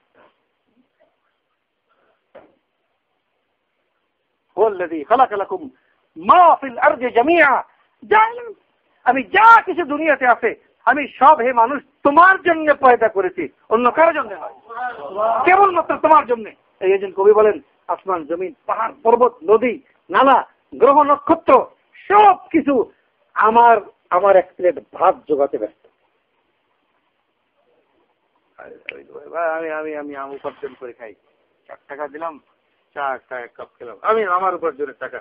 আরে ভাইয়া, খুব চা 1 কাপ উপার্জন করে দেখো, তোমার 14 গোষ্ঠী লাগবে চা উপার্জন করতে। চা করতে কি লাগে? দুধ, চিনি, চাপাতি, পানি, আগুন, পাত্র, কাপ, সিরামিকের কাপ, অ্যালুমিনিয়ামের কেটলি, চুলা। চা আমি এখানে উপার্জন করতে পারবো? আর চা বাগানে যেয়ে দেখেন কত হাজার শ্রমিক সেখানে মেহনত করছে দৈনিক 8 ঘন্টা। চিনি সুগার মিলে যেয়ে দেখেন কত হাজার শ্রমিক মাথার চক্কর দিয়ে যাবে। হ্যাঁ, এই সুগার মিল, কৃষক আবাদ করছে আখের, কত বিজ্ঞানী মিলে ওই সুগার মিল বানিয়েছে, কত ইঞ্জিনিয়ার ওখানে মেহনত করছে, চিনি বেরোচ্ছে। গাই তো আমি পালিনি, এই গাই বন্ধায় গাই পেলেছে কোনো রাখাল। তারপরে চা বানানেওয়ালা সে আর এক ছেলে, সে চুলা জ্বালাচ্ছে। অ্যালুমিনিয়াম কেটলি, তার আর এক ইন্ডাস্ট্রি আছে। সিরামিকের কাপ, তার আর এক ইন্ডাস্ট্রি আছে। কাপের নিচে পিরিচ, তার আর এক ইন্ডাস্ট্রি আছে। তার নিচে ট্রে, তার প্লাস্টিক ইন্ডাস্ট্রি আছে। আর সব ব্যবসায়ীরা বোনাপাড়া এসে জমা করেছে এই সব কিছু, আমি উপার্জন করে খাই। আর এক কাপ চায়ের জন্য কত হাজারো লাখো মানুষের শ্রম ব্যয় হয়েছে। আমি কি উপার্জন করলাম?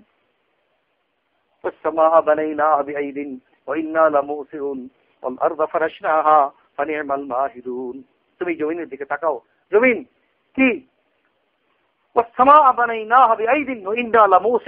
এই আকাশকে আমি নিজ ক্ষমতায় পয়দা করেছি, আর কি উঁচু করে তাকে স্থাপন করেছি। আর জমিনকে আমি বেঁচিয়েছি, আর কি সুন্দর ভাবেই না তাকে বেঁচিয়েছি।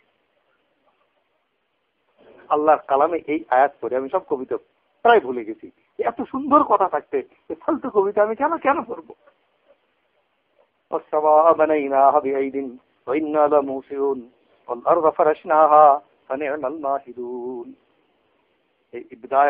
প্রথম খণ্ডে এই আয়াতের তাফসীর আছে। আল্লাহ পাহাড় বানিয়েছেন, পর্বত বানিয়েছেন, নদী নালা বানিয়েছেন, মরুভূমি বানিয়েছেন, সমুদ্র বানিয়েছেন, সাগর বানিয়েছেন, আকাশ বানিয়েছেন। এই যে অনন্ত নক্ষত্র বিধি, তার উপর আকাশ, নীল আকাশ, তার নিহারিকা, কে বানিয়েছেন? কে সাজিয়েছেন? ওই আল্লাহর হক সবচেয়ে আগে। ওই আল্লাহর ইবাদত করো, ওই আল্লাহর ইবাদতে তুমি কাউকে শরীক করো না। লা শরীক, আল্লাহর ইবাদত করো। ফামান কানা ইয়ারজু লিকা রাব্বিহি ফালইআমাল আমালান সালিহা ওয়া লা ইশরিক বিইবাদাতি রাব্বিহি আহাদা। ওই আল্লাহর সাক্ষাৎ যদি তুমি চাও, ওই আল্লাহর দিদার যদি তুমি চাও জান্নাতের মধ্যে, তো আল্লাহর ইবাদত করো, তার সাথে কাউকে শরীক করো না। এটা আল্লাহর প্রথম আদেশ, পহেলা আদেশ, সবচেয়ে বড় আদেশ। আমার ইবাদতে তুমি কাউকে শরীক করো না, আমার ধ্যানে তুমি আমার ইবাদত করো। আনতা আবুদাল্লাহ কাআন্নাকা তারা ফাইন লাম তাকুন তারাহু ফাইন্নাহু ইয়ারাক। হাদিসে জিবরিল, সবচেয়ে শক্তিশালী হাদিস। হে নবী, ইহসান কাকে বলে? এর চেয়ে শক্তিশালী হাদিস আর নাই। হাদিসে জিবরিল। একদিন সাহাবীরা বলেন যে আমরা দেখলাম খুব ধবধবে পাঞ্জাবি। পাঞ্জাবি তো এই পাঞ্জাবি মানে যে পাঞ্জাবির ডিজাইন তো হয়তো এটাও নয়। তখন তো আমাদের যে আমাদের গভর্নমেন্ট সেক্টরে ছিল না, অন্য কোনো খুব ধবধবে সাদা পোশাক, নিকশ কালো চুল, এই লোকটা আমাদের অপরিচিত। আর তার কাপড়ের মধ্যে সফরের কোনো চিহ্ন নাই। যদি পরিচিত হতো তো বুঝতাম যে বাড়ি থেকে এসেছেন, কাপড় পরিষ্কার। আর মুসাফির হলে এত দূর থেকে এসেছে, তার সফরের চিহ্ন তার কাপড়ে থাকবে কোনোটাই নয়। এত ধবধবে পোশাক পরে যেত। অথচ লোকটা অপরিচিত একজন লোক রাসূল সাল্লাল্লাহু আলাইহি ওয়াসাল্লামের সামনে এসে তার পবিত্র হাঁটুতে হাঁটু লাগায় বসলেন। আমরা সব কান খাড়া করলাম, দেখি কি বলেন এ লোক কে। শুনির আল্লাহ নবীকে নানা প্রশ্ন করতে লাগলেন, ইসলাম কাকে বলে, ঈমান কাকে বলে, ইহসান কাকে বলে। তো ইহসান কাকে বলে, একটা প্রশ্ন। আল্লাহ নবী যখন প্রশ্ন করেন, আল্লাহ নবী উত্তর দেন, উনি বলেন সত্য বলেছেন। তখন আমার আরো অবাক হয়ে যায়, আর এই লোকই প্রশ্ন করছে, উনি আবার বলছেন সত্য বলেছেন। তা আগে থেকে বেটা জানে। আমরা খুব অবাক হয়ে তার কথা শুনছি। এই প্রশ্নের মধ্যে একটা প্রশ্ন, মাল ইহসান, আল্লাহ নবী ইহসান কাকে বলে। রাসূল সাল্লাল্লাহু আলাইহি ওয়াসাল্লাম বললেন, আনতা আবুদাল্লাহ কাআন্নাকা তারাহু ফাইন লাম তাকুন তারাহু ফাইন্নাহু ইয়ারাক। সমস্ত মারিফাতের মূল কথা হলো এটা। যত পীর, আউলিয়া, দরবেশ, সিদ্দিকীন, সালেহীন, যাকিরিন, শাকিরিন, কুতুব, আউলিয়া দুনিয়া থেকে চলে গেছেন, তার মূল কথা কি? এই হাদিসে জিবরিল এই অংশ, আল্লাহর ইবাদত এমন ভাবে করো যে তুমি আল্লাহকে দেখছো। আন তা'বুদাল্লাহ কাআন্নাকা তারাহ, তুমি আল্লাহকে দেখছো। ফাইন লাম তাকুন তারাহু ফাইন্নাহু ইয়ারাক, আর যদি তুমি তাকে দেখতে না পাও তো অন্তত এতটুকু ভাবো যে তিনি তোমাকে দেখছেন, তিনি তোমাকে এইভাবে আল্লাহরে পাবো, আল্লাহ আমাকে দেখছেন, আমি আল্লাহর সামনে আছি, আমি আল্লাহর সামনে হাজির হব, এটা তো বহুত পরের কথা না, হাসরের ময়দান তো বহুত দূরের কথা। আমি এই মুহূর্তেই তো আল্লাহর সামনে হাজির আছি, হাজির আছে না? আল্লাহ আমার ভেতরের সব খবর জানেন না? হাসরের ময়দানে আল্লাহ বলবেন ঈসা আলাইহিস সালামকে, ঈসা তুমি নাকি আমার ছেলে দাবি করতে, তোর উম্মত বলছে তুমি এই শিক্ষা দিয়েছিলে। খ্রিস্টানরা কি বলে? যিশু আল্লাহর বেটা, মেরি আল্লাহর বউ, নাউযুবিল্লাহ। তো ঈসা আলাইহিস সালাম বলবেন না, আমি এই কথা কখনো বলিনি। এটাই স্বাভাবিক উত্তর না? আমি কখনো বলিনি, আমি কখনো করিনি। এই কথার মধ্যেও অহংকার নাই ঠিকই, একটা দাবি আছে, দাবি আছে না? এ দেখেন নবীদের আদব, নবীদের বিনয়, নবীদের তাওয়াজ্জু। হে আল্লাহ, আমি যা বলেছি তা তো তুমি জানোই, আমি যা বলেছি তা তো তুমি আমার সব কিছু জানো, আমি তোমার কিছুই জানি না। আনতা আল্লাহুল গায়ব, তুমি সমস্ত গায়বকে জানো, আমি তো কিছু জানি না। আল্লাহ, আমি কি করেছি, কি বলেছি তাকে তুমি জানো না। এ কথার মধ্যে উম্মতের প্রতি একটা দোষারোপ হয়ে স্বাভাবিকভাবে আসছে না? হ্যাঁ, তারপরে আবার উনি কথা বলছেন, ওয়াইন তুআযিবুহুম ফাইন্নাহুম ইবাদুক ওয়াইন তাগফির লাহুম ফাইন্নাকা আনতাল আজিজুল হাকীম। হে আল্লাহ, তুমি যদি তোমার বান্দা দেখে আযাব দাও তো তারা তো তোমারই বান্দা, তারা তো তোমারই বান্দা, আর যদি তুমি শাস্তি দাও এই ক্ষমতাও তুমি রাখো। হে আল্লাহ, দেখেন নবীর আদব, নবীর এই জন্য ঈসা আলাইহিস সালাম জয়তুনের তেলের মতো, এত নরম, এত কোমল। রাসূল সাল্লাল্লাহু আলাইহি ওয়াসাল্লাম ফরমান এক হাদিসের মাহফুম, আমার উম্মতে আবু বকরের উদাহরণ ঈসা এবং ইব্রাহিমের মতো, এরা ছিলেন নরম।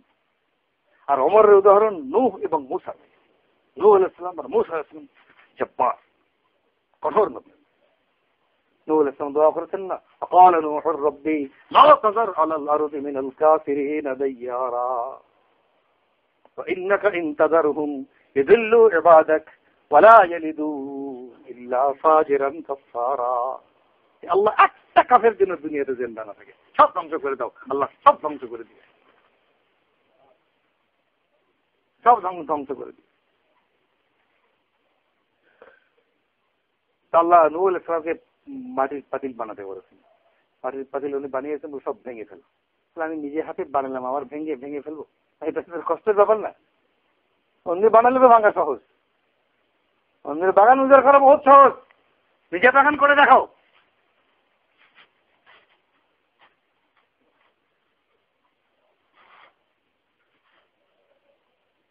তো হেনু এই একটা মাটির পাতিল তুমি বানিয়েছো, ভাঙতে তোমার কষ্ট লাগছে, এই সৃষ্টি জগৎ, এই ইনসানকে আমি ভেঙে ফেললাম, আমার কষ্ট লাগেনি?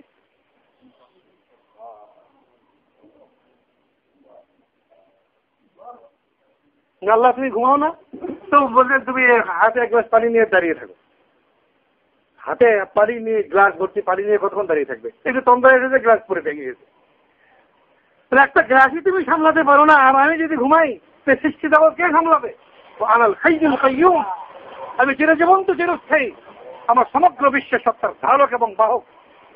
ওমা কাদারুল্লাহ হাক্কা কদরিহি, আল্লাহর যে কদর করা উচিত ছিল হে আমার বান্দা তুমি তা করলে না। ওয়াল আরদু জামিআন কুবদাতুহু ইয়াওমাল কিয়ামা, কিয়ামতের দিন জমিন ভাঁজ করা অবস্থায় আল্লাহর কবজার মধ্যে থাকবে। ওয়াস সামাওয়াতু মাতওয়িয়াতুন বিয়ামিনিহি, আসমান ভাঁজ করা অবস্থায় আল্লাহর ডান হাতে থাকবে। সুবহানাহু ওয়া তাআলা আম্মা ইউশরিকুন, তোমরা যে শরীক করো এই শিরক থেকে আল্লাহ পাক। এই আল্লাহর ইবাদত করা শিরক মুক্ত ভাবে ওই আল্লাহ আমাকে দেখছেন এই কথা অন্তরে নিয়ে, এইটা হলো বান্দার সর্বপ্রথম হক, দিনের পয়লা অংশ। দিনের দ্বিতীয় অংশ কি? যে বান্দার হককে আদায় করা। মান লাম ইয়াশকুরিন নাস ওয়া লাম ইয়াশকুরিল্লাহ, যে মানুষের শুকর করে না, সে আল্লাহর শকর শকর শকর শকর করতে পারবে না। আমাকে সৃষ্টি করেছেন কে? আল্লাহ। আমার সৃষ্টির পিছনে মায়ের এবং বাপের অংশ কত সামান্য?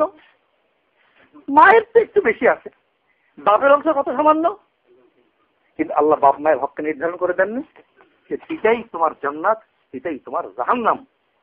বাপ মায়ের মাধ্যমে আমি দুনিয়াতে এসেছি, বাপ মা ওসিলা, তারপরেও আল্লাহ বাপ মায়ের হককে নির্ধারণ করে দিয়েছেন। ওয়াকাদা রাব্বুকা আল্লা তা'বুদু ইল্লা ইয়্যাহু ওয়া বিল ওয়ালিদাইনি ইহসানা ইম্মা ইয়াবলুগান্না ইনদাকাল কিবারা আহাদুহুমা আও কিলাহুমা ফালা তাকুল লাহুমা উফফিন ওয়া লা তানহারহুমা ওয়া কুল লাহুমা কাওলান কারীমা واخفض لهما جناح الذل من الرحمة وقل رب ارحمهما كما ربياني صغيرا।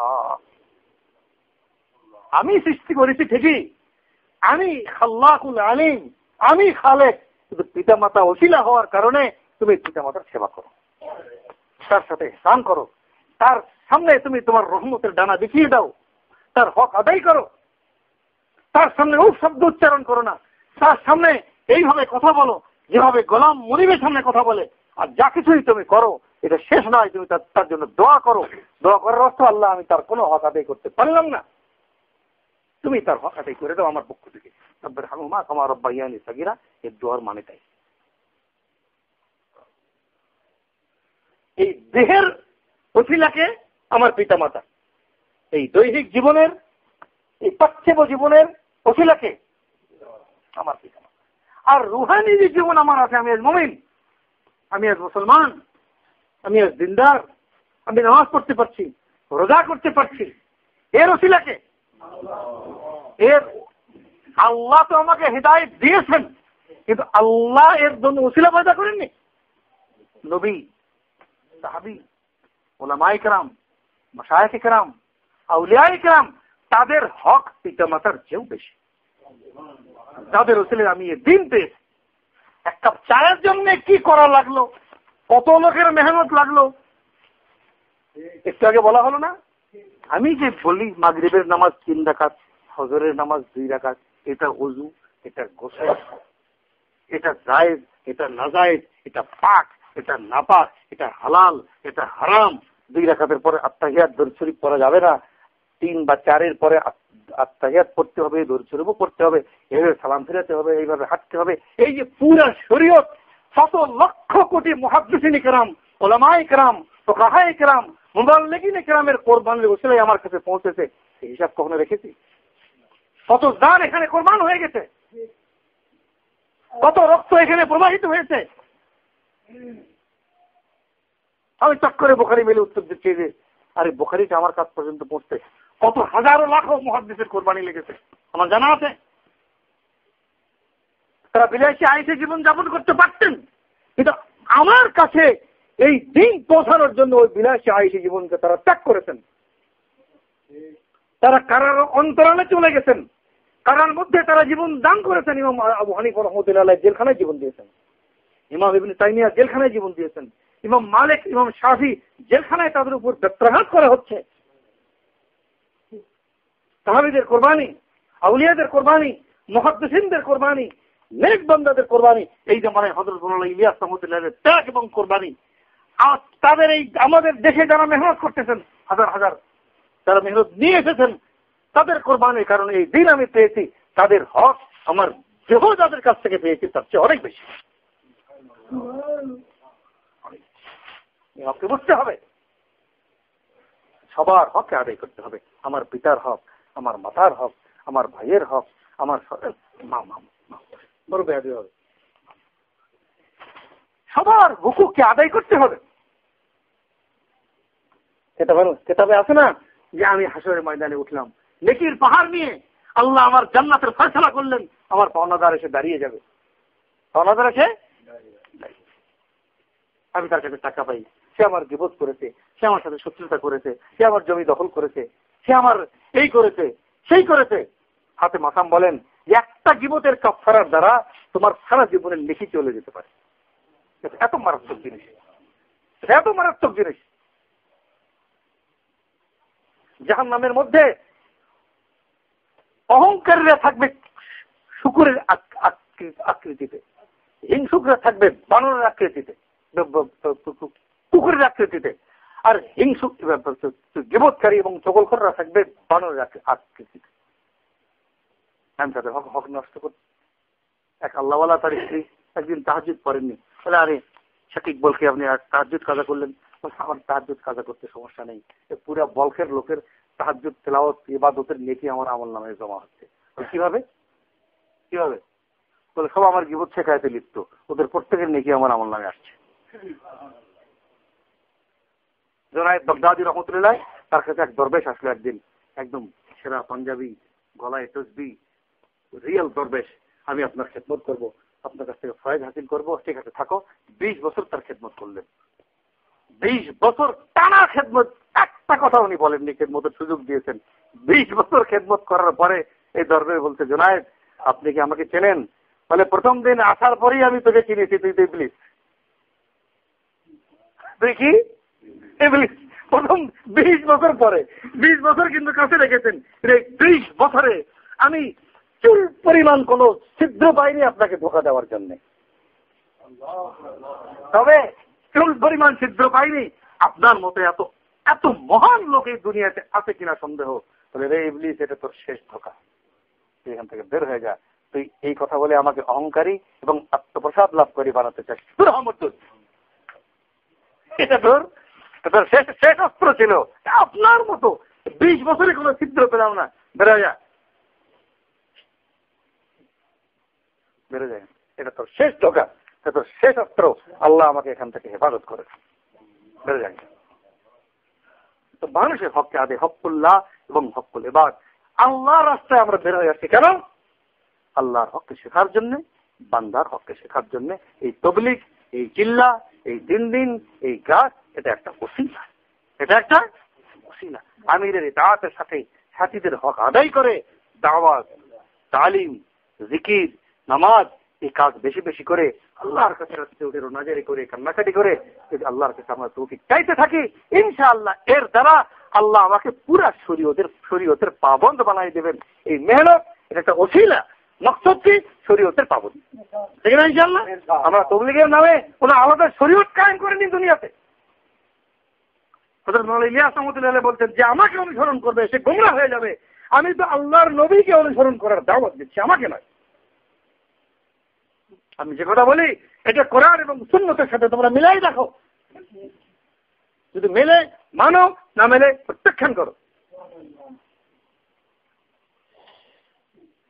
তবলিগের নামে কোনো আলাদা শরীয়ত আমরা কায়েম করিনি। তবলিগের উদ্দেশ্যই হলো শরীয়তের পাবন্দ হয়ে চলা, কোরআন এবং সুন্নতের অনুসরণ আমার জীবনের মধ্যে আসে, এটা আবার দুনিয়া এবং আখিরাতে না যাবে। আল্লাহ রাব্বুল আলামিন এই মেহনত করে কোরআন এবং সুন্নতের অনুসরণ করার তৌফিক দান করুক। হকুল্লাহ এবং হকুল ইবাদ তথা ইবাদত এবং আখলাককে দুরুস্ত করার তৌফিক দান করুক। সবাই মেহনত উসুলের সঙ্গে, পাবন্দির সঙ্গে, আমিরের ইতাআতের সঙ্গে সাথীদের হক আদায় করে করবো তো ইনশাআল্লাহ। আল্লাহ রাব্বুল আলামিন আমাদের সবাইকে তৌফিক দান। সবাই নিয়ত করি একটু ইনশাআল্লাহ। এই